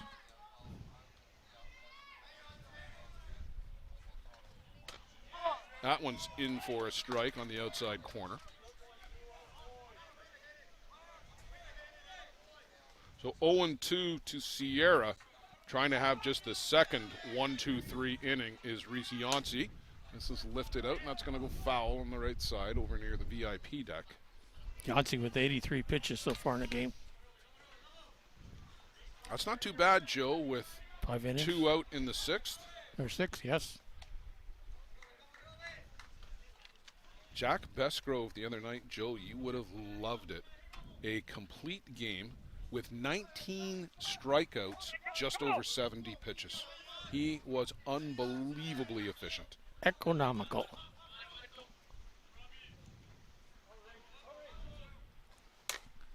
Again, over on that same spot on the right side.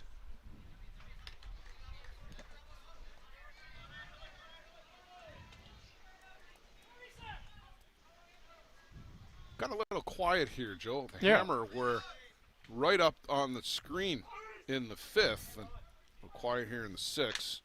In for strike 3, just the 4th strikeout of the game for Reese Yancey, but it comes at a great time in the top of the 6th. Sorry, make that the bottom of the 6th. We're off to the 7th, Joe Todd. Waterdown Hammer. They're looking for one here in the top, and they try to hand it over to Yancey. Wow, we're in the 7th, Joe. Where'd that one go? Yes, love that. And that's the way the game should be played. Welcome to Mont Hill Golf and Country Club. With our beautiful 27-hole golf course open to the public, we work tirelessly to ensure your time with us is second to none. Well, here you'll be able to enjoy an incredible dining experience at our very own Big Pete's Steakhouse. Play some of the best courses in the world with our state-of-the-art golf simulators. Upgrade your gear with the top brands at our pro shop, or host a stunning wedding, event, or conference inside one of our beautiful ballrooms. Learn all this and more at monthill.ca. We can't wait to see you soon. How confident are you in your organization's security posture? If your answer isn't 100%, you're not alone. Most organizations aren't doing enough to protect their data. And they know it. With Armitage Technology, you can stop worrying about IT security issues so you can focus on moving your business forward. Our experienced staff monitor and maintain your IT infrastructure to keep your business running. Visit us at armitagetech.com and make your technology work for your business.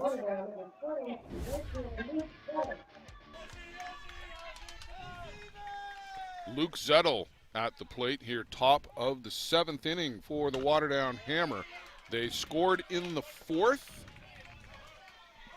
Pueblo struck back in the 5th. That's been it. An ultra-competitive ISC 2 championship game.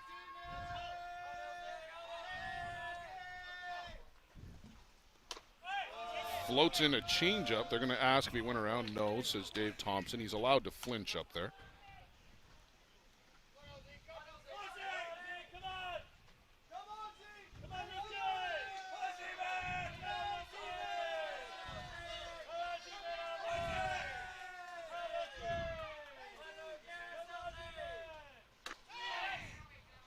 And in for a strike from Humberto Valdez. Came on with nobody out in the 6th with a runner aboard. Josh Broman singled off of starter Julio Moreno. And Joe, you talked about it. Looked like Moreno was spent at that point.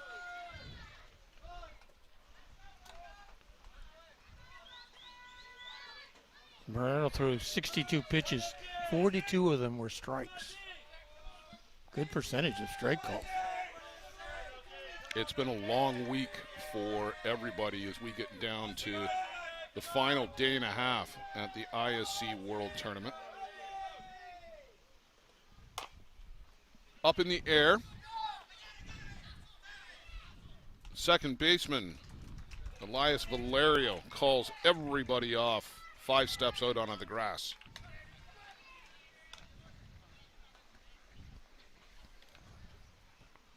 Andrew Matthews singled, and then he was forced at second. That was in the 5th.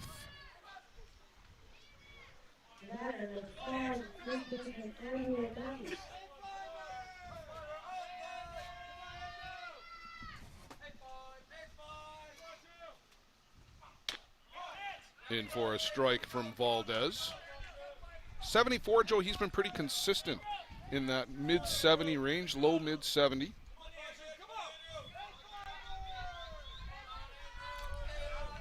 Shakes 2 to get to this pitch.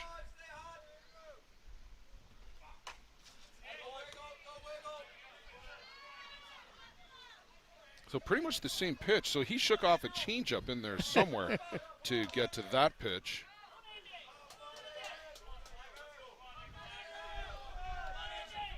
Now, not every shake is an actual shake-off. Sometimes you just do that for the opposition. Throw the batter off. Yeah. Del Valle is going to hold that for David Lee. I asked Randy McLam, our umpire chief, who's been sitting in your chair, Joe, while you've been busy. And I asked him, I said, Randy, do you ever change your mind after a catcher held the ball out that? And he smiled. He said, all the time. I just don't tell anybody about it.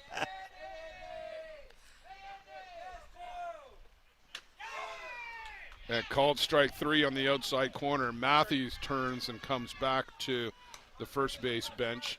He knew he'd been had on that one. Third strikeout for Valdez.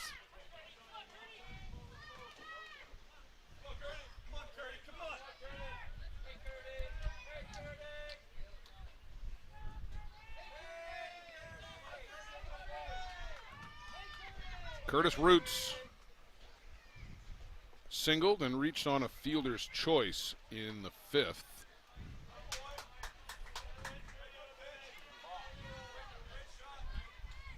So the ball flew out of his hand there. I guess that's ball 1. I'm actually not sure. It is. Yeah. Ball 1. Because he started his motion and did not throw the ball across the plate. So it's ball 1. Just logically would make sense. Yeah. That one's in for a strike. So 1 ball, 1 strike.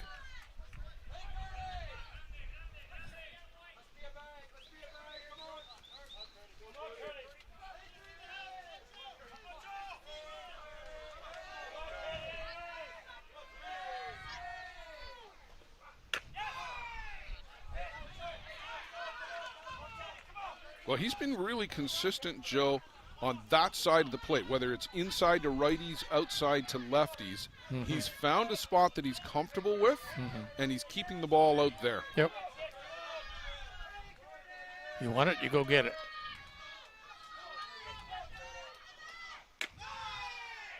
Del Valle doing his best Rafa Flores impersonation. Bruno Matroni's pretty good at that one, too. There's a couple of guys to pattern themselves after if you're going to do that.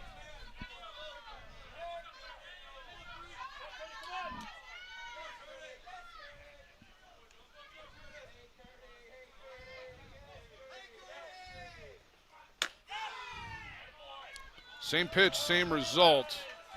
Good job by David Lee. He's not expanding that zone out there. Stay consistent, that's all. That's all the batter can ask for. Roots trying to get a 2-out base hit here in the top of the 7th. Pueblo will have an opportunity to win it if Waterdown can't get a 2-out rally here.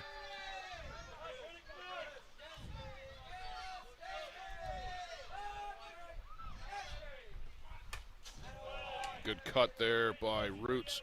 Got a little bit more to the plate with that pitch than he wanted, Joe. Kind of left that one out over the middle. Yeah, you don't want to make a mistake like that this late in the game.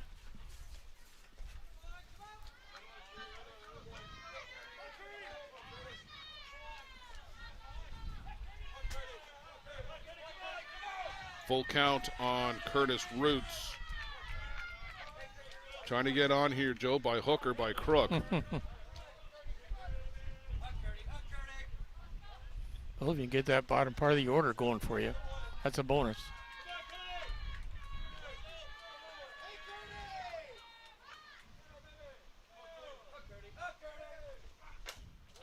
And again, reaches out to foul that one off. That's a good bit of hitting, Joe. Don't leave that call in the hands of the umpire. David Lee's been very consistent, but just don't leave it to him. Just reach out and foul off that pitch and then live to fight another day. Plate 17 inches wide, the bat's 34 inches long. Don't leave it, put it to work.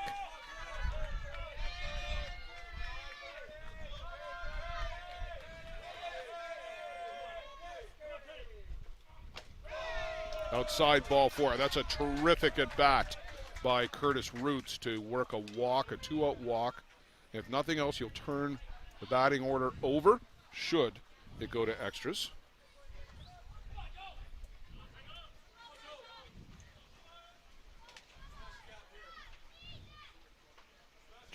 Joe Mick had a big off-field hit in the last game against the Toronto Batman.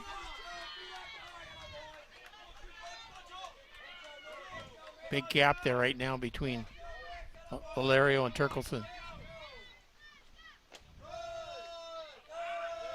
That pitch just off the inside corner. Guarding the line is Carlos Vela. Nestor Nova is shaded a little bit up towards the middle, so there's a big 5.5 hole. And similarly on the right side, Joe, the middle defense is up the middle. Yep. And did he go around? I think so. No. Okay. Well.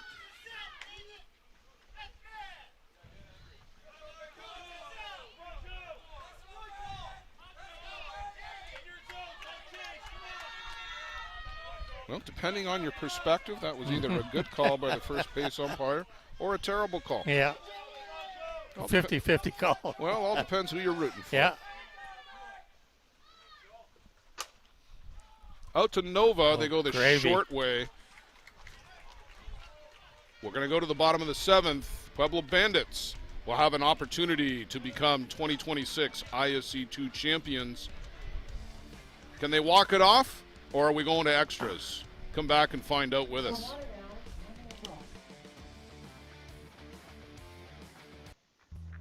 This business was opened in 1965 by my father, Ned Mattios. Could have walked in here 25, 30 years ago and seen just about the same thing. The process of making this suit takes about 6 weeks.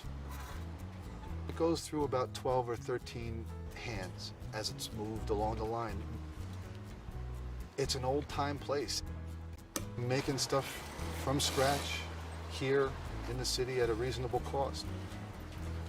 It's a very personal type of business.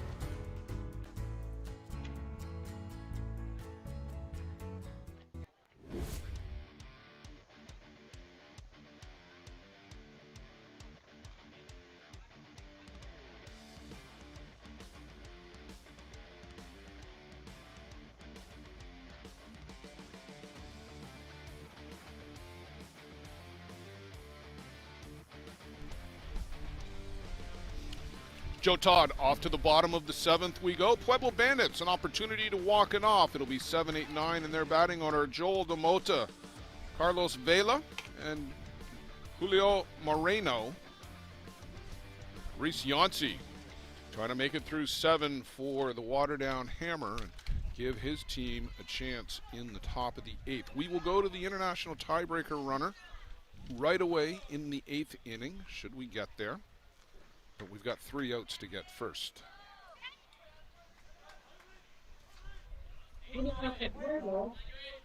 These are just about always, and they have been all week. In fact, they have been all summer, Joe. You and I have talked about this a lot. The last 3 outs in just about any tournament game have been so difficult. Ooh.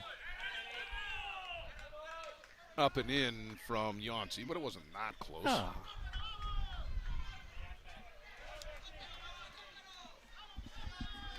Reese with 86 pitches going into the 7th inning. This one misses downstairs. 2-0 to Joel DeMota. Good hitters count. Popped up to short in the 2nd and flied out to Roots in left in the 4th.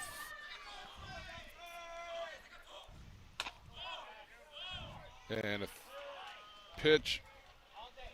DeMota thought it was both out and up.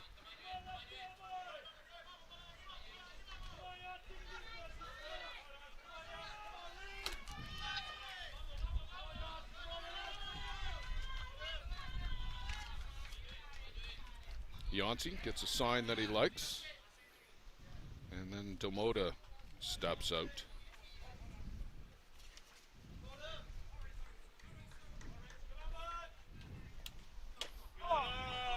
And strike on the outside corner. DeMota had his hand off the bat and was pointing outside before it hit the glove. Don't intimidate an umpire. Well, I'd be more worried about just trying to hit the ball than pointing. Yeah. High hopper on the infield. Matthews comes to get it, and a quick toss to second baseman Ryan Marr, who very alertly was over there covering because he wasn't going to have the chance to tag. And actually a good play there with the dive slide. DeMota takes away the tag opportunity there by going to the ground. Outside. Smart thinking all the way around.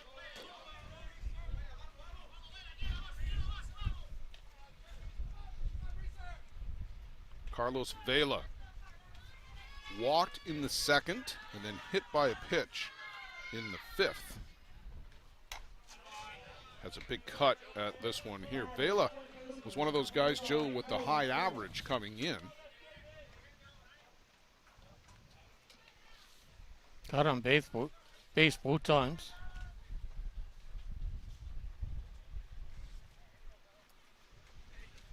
So that's the Charge Defensive Conference, the player conference for the Hammer.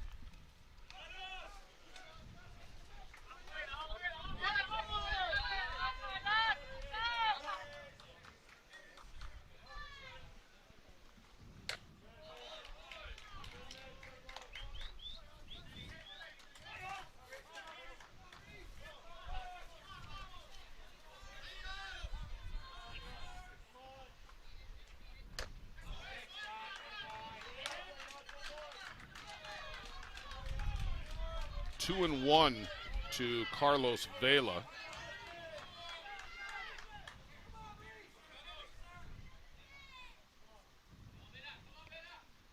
And make it 3-1 as that one was well upstairs.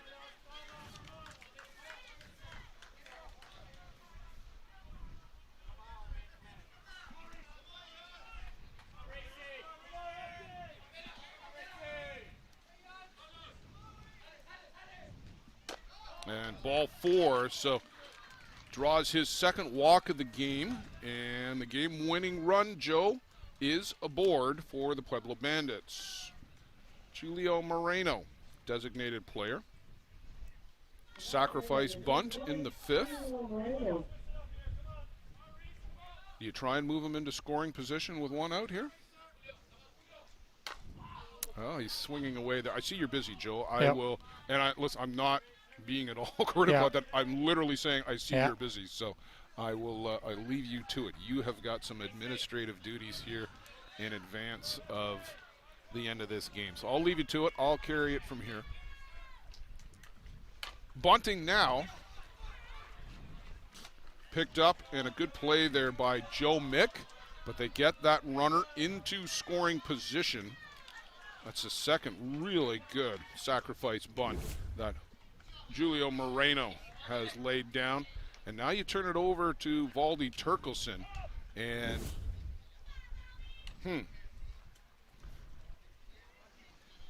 I might be walking Valdi Turkelson if it was up to me. I just put him on because his run doesn't mean anything. It would give you a force at third, but then you got to deal with Pablo Figueiredo. Decisions, decisions, decisions. And Joe Mick is asking and then telling Turkelson that he's got the first base. So an intentional walk. 2 down. The Bandits with the championship winning run out at second base. Pablo Figueiredo, one of the best hitters for the Pueblo Bandits, at the plate. Joe Todd calls him a pull hitter.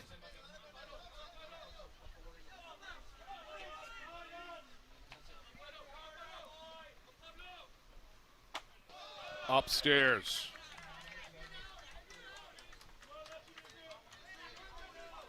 Grounded out to Yancey, single to right, and then 3 unassisted to Matthews. That was in the 5th. And way down low. None of these are close right now. These are easy takes for Pablo Figueiredo. And falling behind 3-0 is Reese Yancey.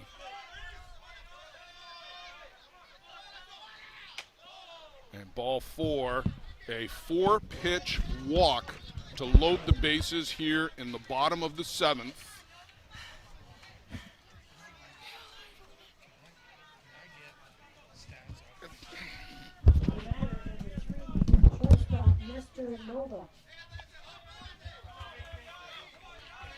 Nestor Nova with the game on his bat. Shows bunt and in for a strike.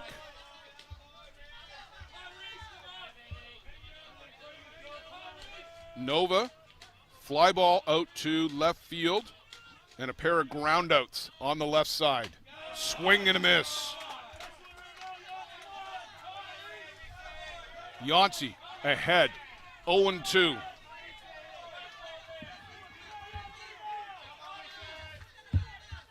Championship riding on each pitch, each swing. Nova will step out and call time.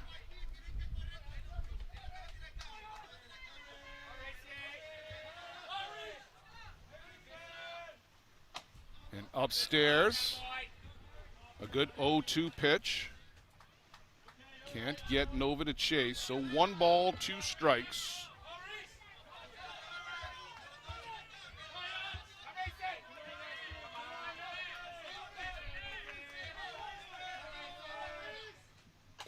And fouled off at the plate. Nova stays alive for the Pueblo Bandits here.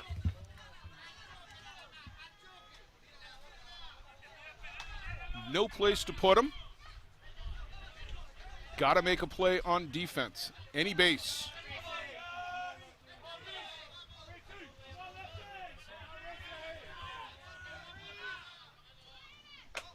And way upstairs, and we'll even the count at 2. 2 balls, 2 strikes.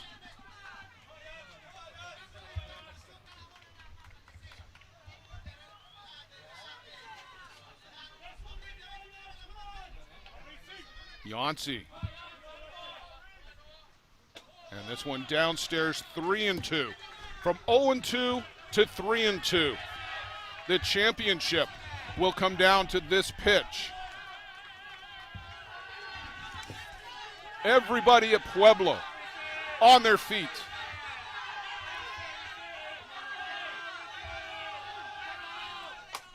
Up in the air, short center, calling for it and making the grab will go to extras is Andrew Kelly.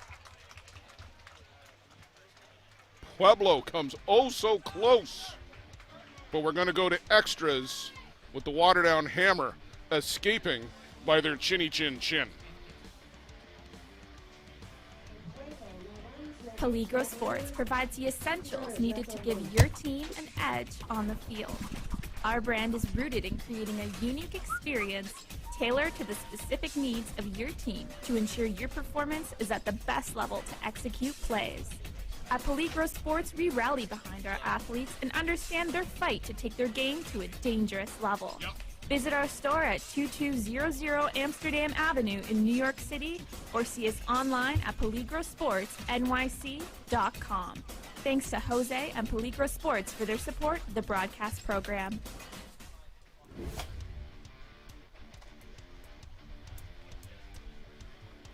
So who are the two guys, sorry, that are talking? What were you trying to say here? I didn't understand any of the hand gestures. Oh, yes. We absolutely are, yes, sir. Yep, you are absolutely correct. Yep, international.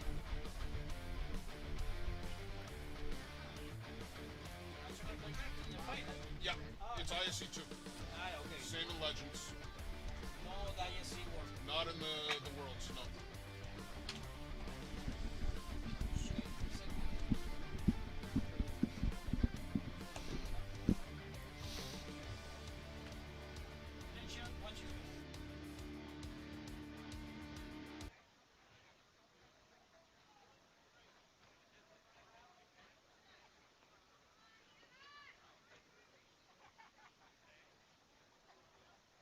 To run, so they've made a substitution for Joe Mick to be the runner. You're entitled to do that. So Herb will be the international tiebreaker. In IC2, we go right to the tiebreaker runner right away. This is in effect in all games in the ISC2 division.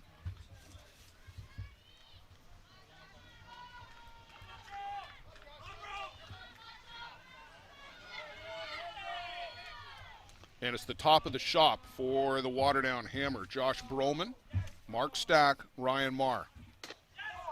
Broman showed bunt and then takes a strike. Broman singled in the 6th, stranded at 2nd, and a pair of ground balls. Has always handled the bat well.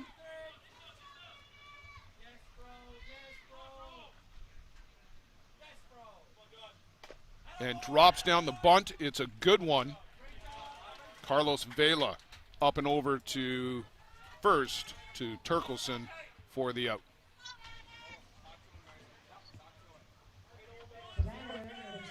Herb up to third on the play. Mark Stack singled. Came around to score in the 4th. Was trying to bunt his way aboard in the 6th. Or bunt, rather, a sack bunt in the 6th, but unsuccessful. And that pitch just outside.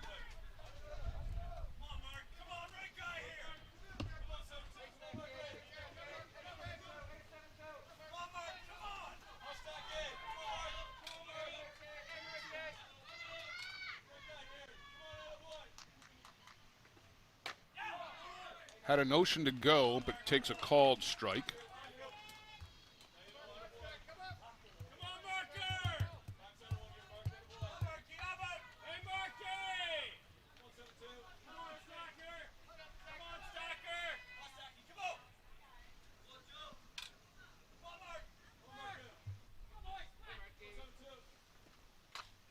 swing and a miss here by Stack, or perhaps just a foul tip into the glove.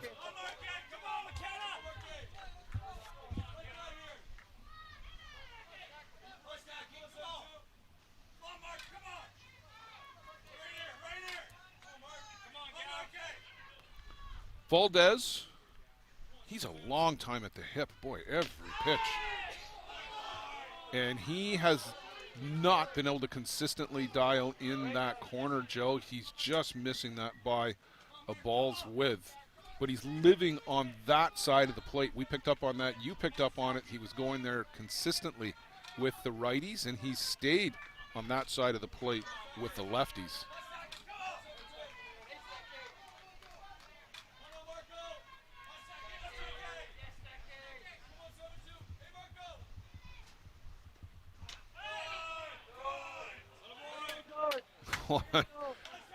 Trying to run that play over and over and over.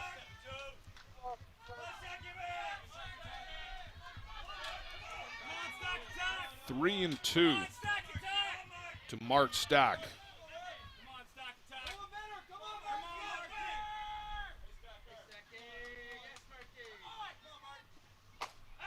Drills this one out to left. Caught. Oh, and Herb took off on contact. He was not going to score on that play anyway. Wisely back to third base. A hard line drive off the bat of Stack, but right to Roberto Sierra. Hit it hard. Just unfortunate for Waterdown Hammer that it was right at Roberto Sierra. Nice play for the Pueblo Bandits to keep that runner at third base. And now 2 down in the inning, Ryan Marr to the plate.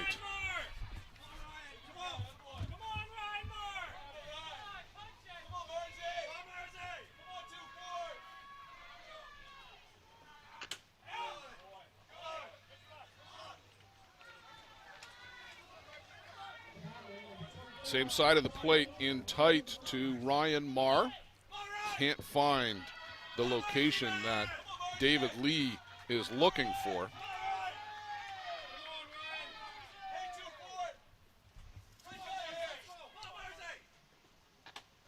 And upstairs 2-0, a good hitter's count here for Ryan Marr.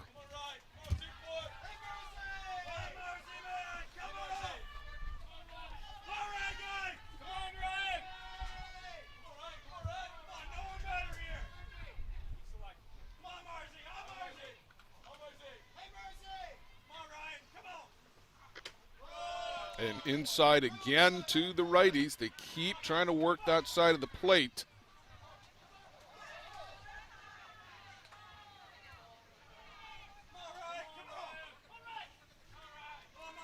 Three and 0. You let them go, or do you hold back?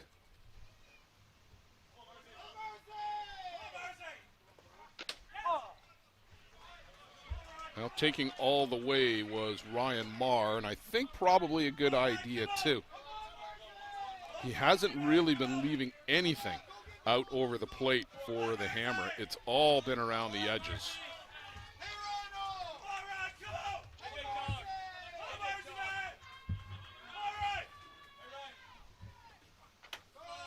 That one, ball 4.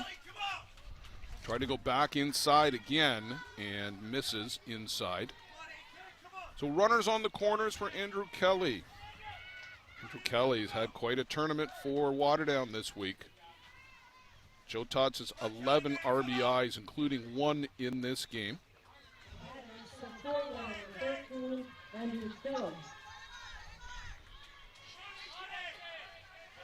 Big time to pick up that 12th one right now if he can get a base hit and give his team the lead going into the bottom of the 8th. Humberto Valdez trying to get the Pueblo Bandits into a situation where they can walk it off. Left the bases loaded in the bottom of the 7th. Upstairs, and a good take by Andrew Kelly.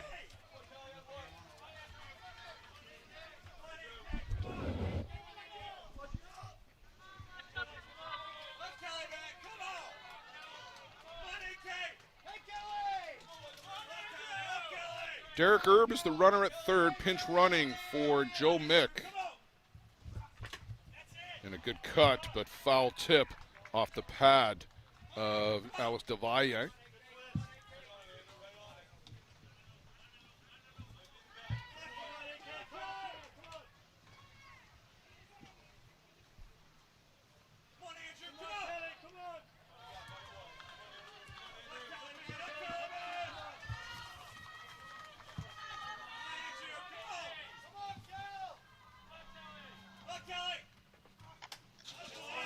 Got a lot of the plate with that one, but it was up in the zone and fouling it straight back on Andrew Kelly.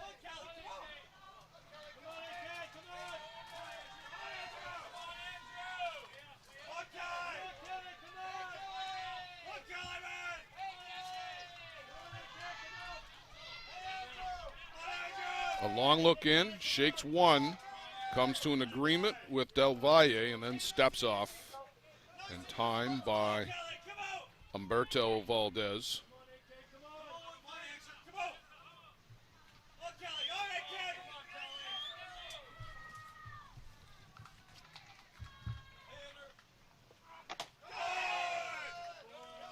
Inside.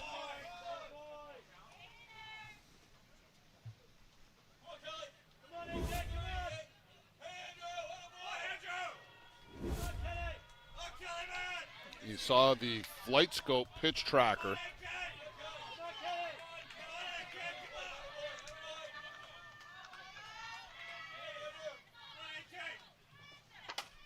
Lifted out to center. That's an easy catch out there for Joel DeMota. Pueblo Bandits with an opportunity to walk this up again in the bottom of the 8th this time. Second straight year we've gone to extra innings in the ISC 2 championship game. Last year, it was the Midland Explorers. Can the Pueblo Bandits do it in the bottom of the 8th this year? Peligro Sports provides the essentials needed to give your team an edge on the field. Our brand is rooted in creating a unique experience tailored to the specific needs of your team to ensure your performance is at the best level to execute plays. At Peligro Sports, we rally behind our athletes and understand their fight to take their game to a dangerous level. Visit our store at 2200 Amsterdam Avenue in New York City or see us online at peligrosportsnyc.com. Thanks to Jose and Peligro Sports for their support of the broadcast program. Let's talk about a local one-stop shop. Live Well for Life is just that. A fitness, nutrition, and therapy facility all under one roof. Located at 3878 Wellington Street in Mitchell, Ontario, you can get so much done in just one visit. A full complement of staff on hand include chiropractic, massage, and personal training to get you back to your healthy self. Find them on the web at livewellforlifeinc.com or give Live Well for Life, a proud sponsor of the broadcast program.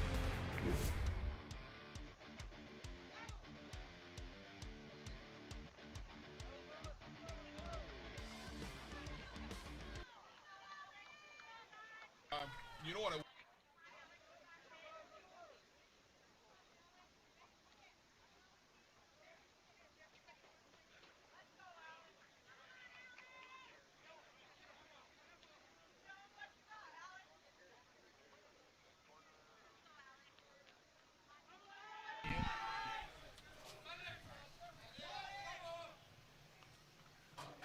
Bottom of the 8th, showing bunt.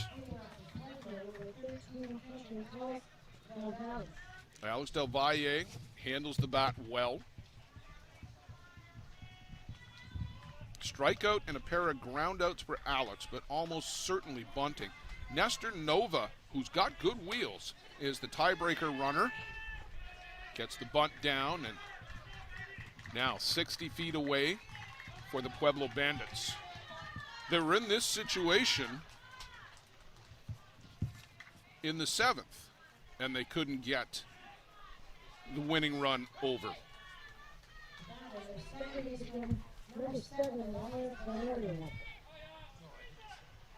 Elias Valerio lifts this one up to left. As long as it's foul, they want to let that one go. You could hear from the bench perhaps yelling, let it go, let it go. And a good play out there by Curtis Roots. We've seen more experienced ball players make that catch in even bigger pressure situations.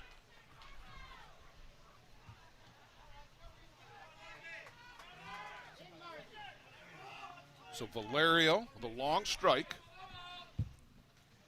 And a swing and a miss here. Chases down in the dirt for strike 2.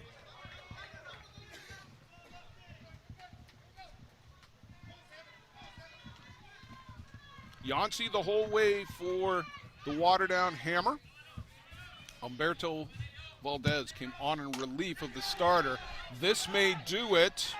It's medium center. Catch is made. Here's the throw, the play at the plate, and the Pueblo Bandits are the ISC 2 champions.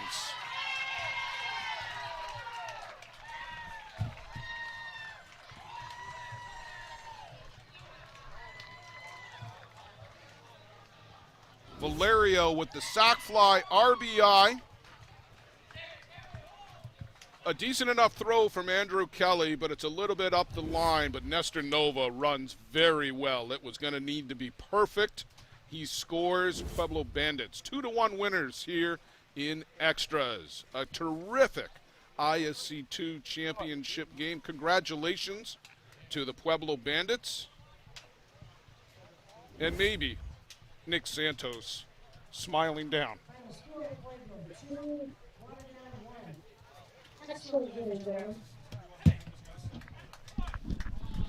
Yes, please. Right in front of the pitcher's mound. Right in front of the pitcher's mound. Yep, please and thank you, sir.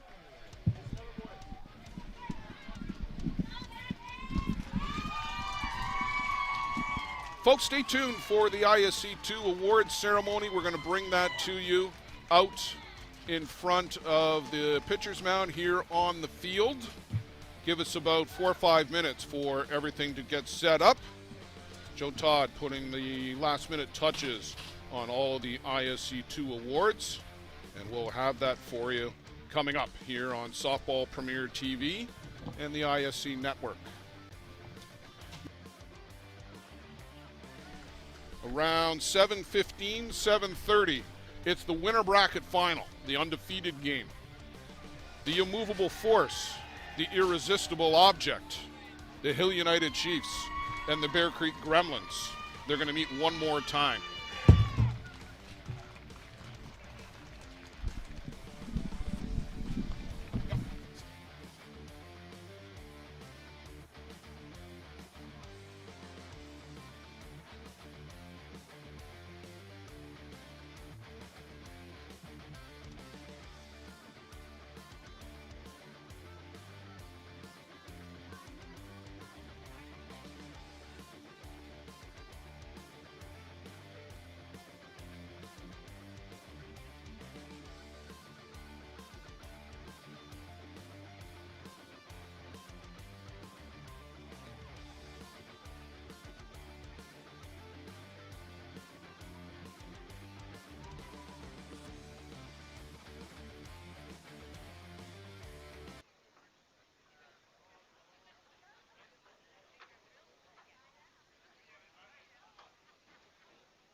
photo op.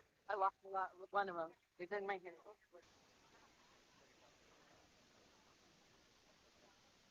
Well, it fell off. But hopefully.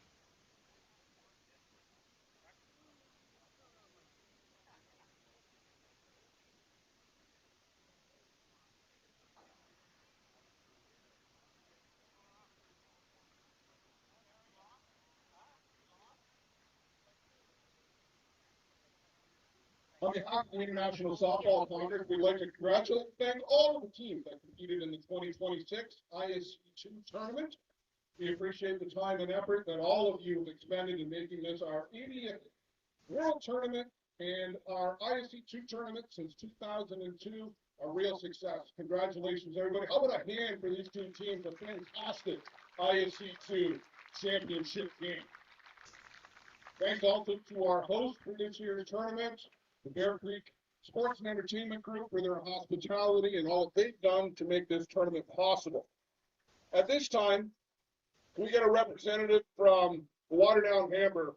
Pete, Larry, you guys are coming up to get the runner-up award. Peter Chambers and Larry Whitmore from the Waterdown Hammer.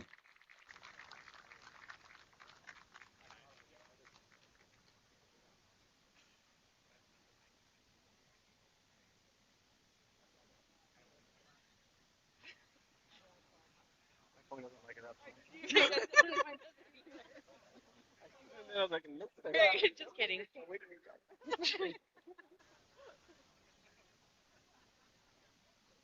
Thank you to the Waterdown Hammer guys. Congratulations on a terrific game here and a good run in the ISC2 championship tournament. We can get guys to come up as your name is called for your individual class. Josh Pueblo.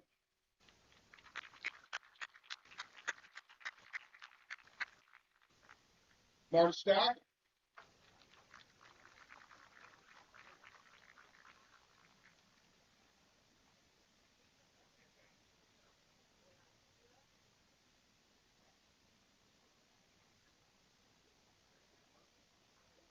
That's Mark Stack.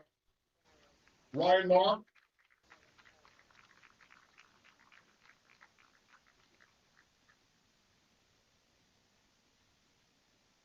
Andrew Kelly.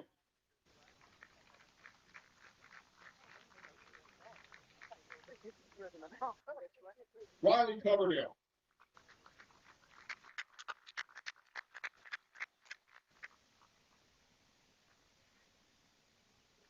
Luke Zettel.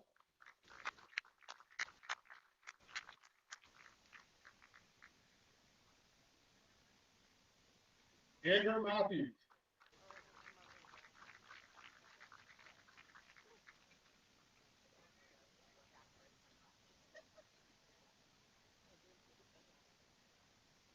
Curtis Brooks.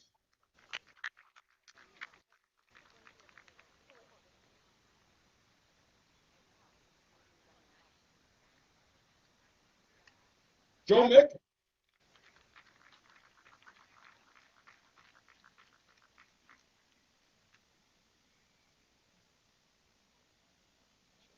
Pitched a hell of a game. Reese Yonsey.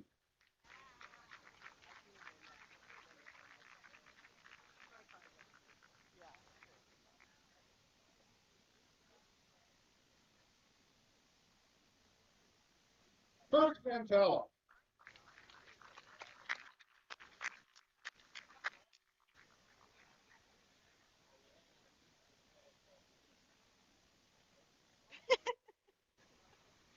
Kyle Linton.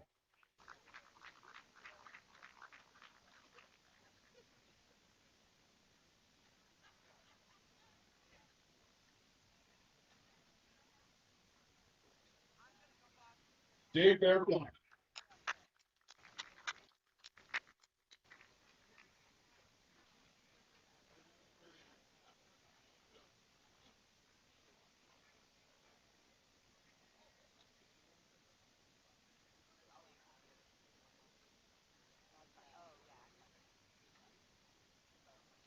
Derek Erb.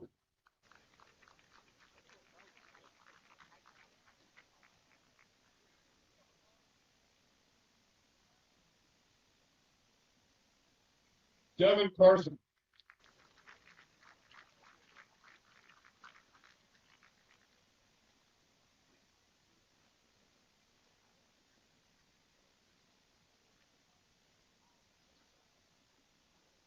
Brett Hatfield.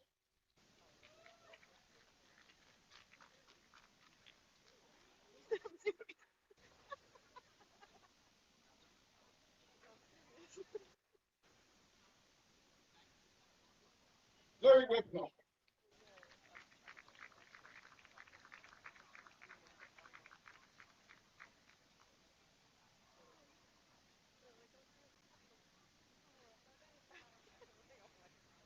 Jamie Mick.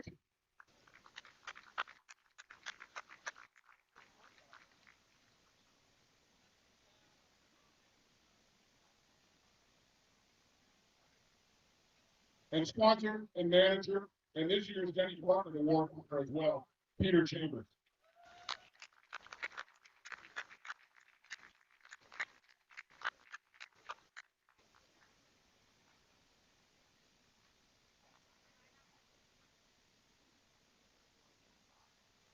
Ladies and gentlemen, one more time, please a round of applause for the Lottery Independent.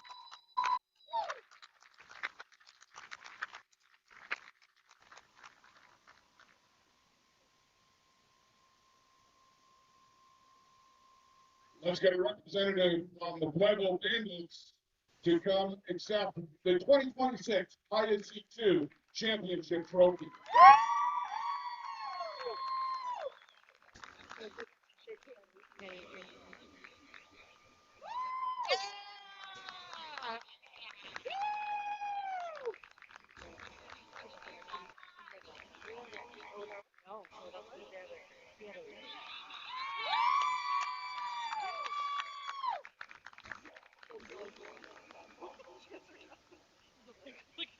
Guys, please come up and be called your name for your individual awards. Baltimore Ferguson.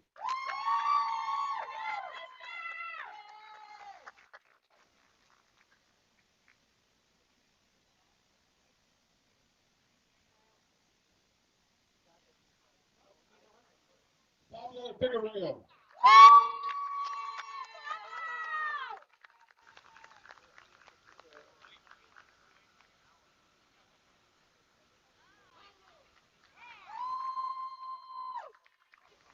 Nestor Nova.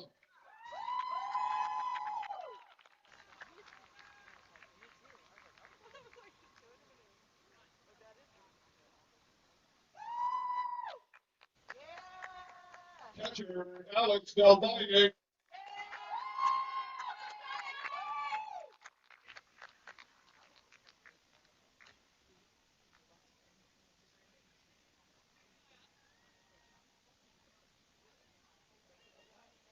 Elias Valerio.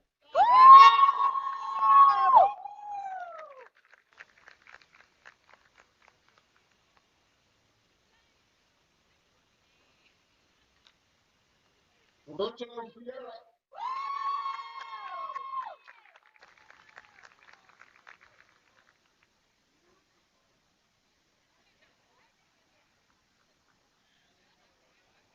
Joel Demota.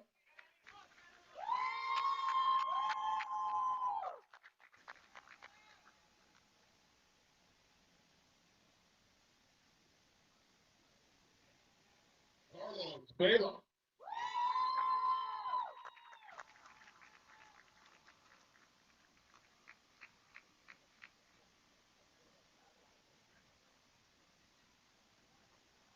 Julio Moreno.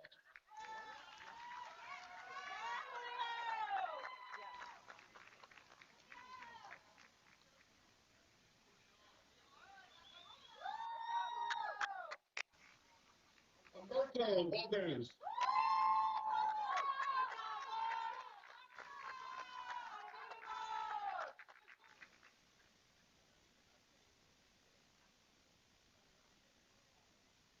Sebastian Gill.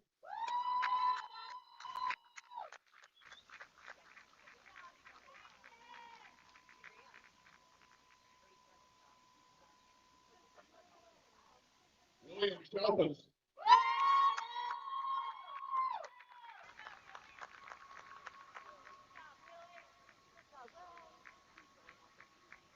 Coaching staff, Gerald Gomez. And here, Mike Santo.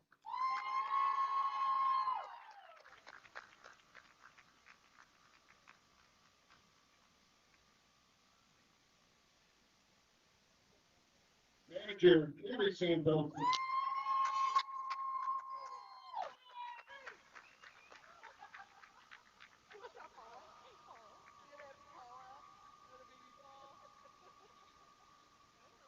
Guys, I know he's smiling in on us having Nick Santos as well.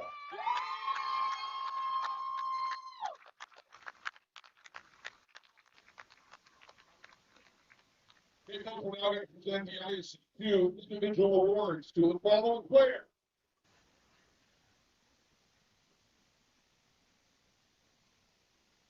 From the Pueblo Bandits, Pueblo, Figueroa.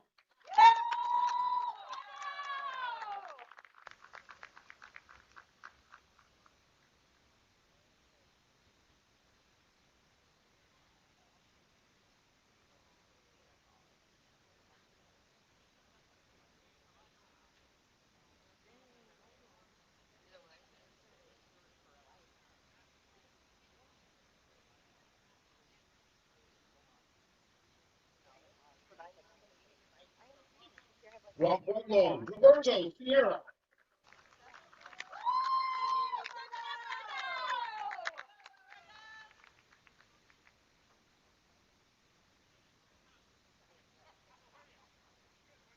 From the Waterdown Hammer, Andrew Kelly.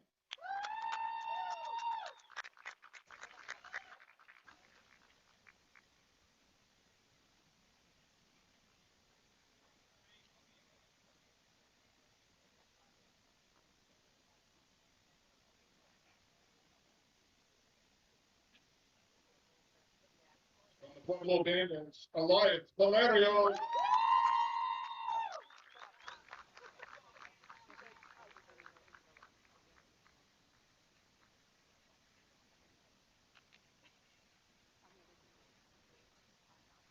From the Waterdown Hammer, Ryan Mark.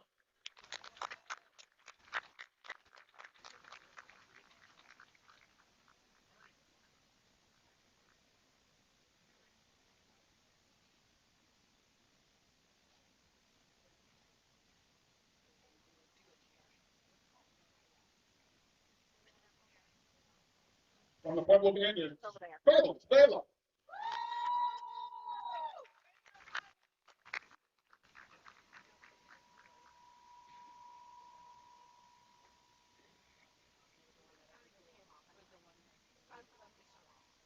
And from the Toronto U23 Batman, Blake Brubaker.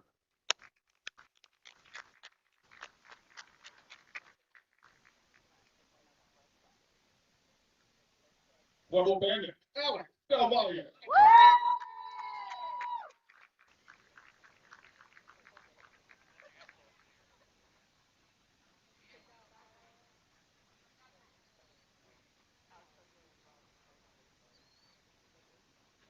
And from the Waterdown Hammer, Josh Roman.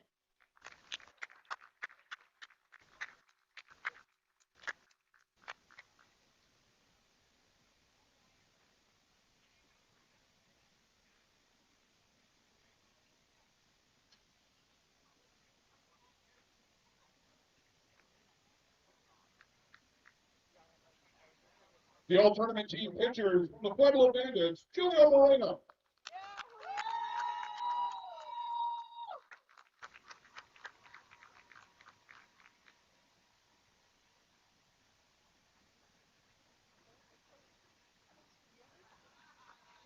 From the Waterdown Hammer, Reese Yahtzee.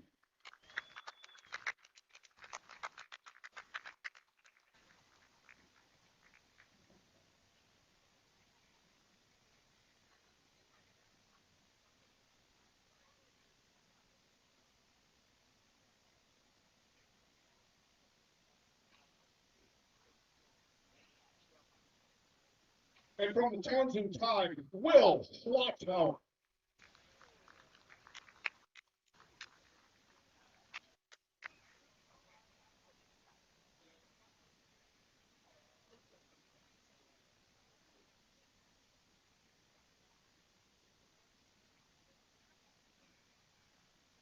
We've got a tie for the leading hitter. Both of these guys, 7 for 14, 500 batting average. Both from the Pueblo Bandits, Elias Valerio, Carlos Vela.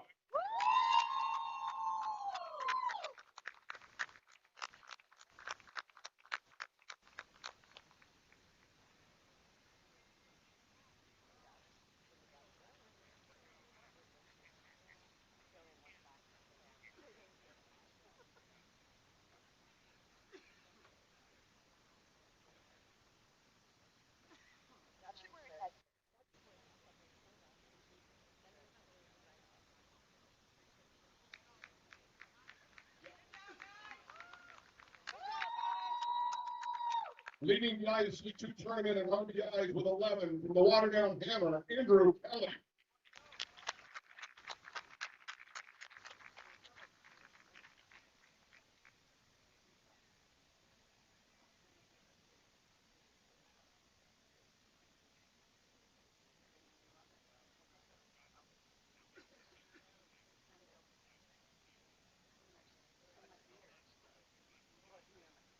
The Jamie Boyd Memorial plaque for the newcomer of the year goes to Lincoln Walk of the Sebringville Sting.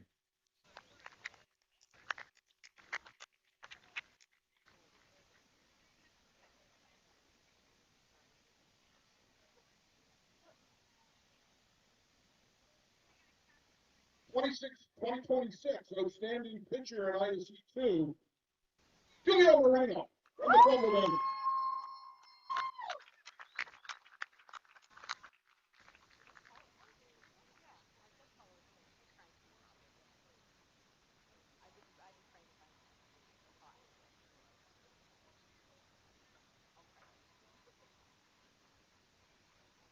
And in 2026, Bob McGowan, ISC2, most valuable player from the Pueblo Bandits, Elias Valerio.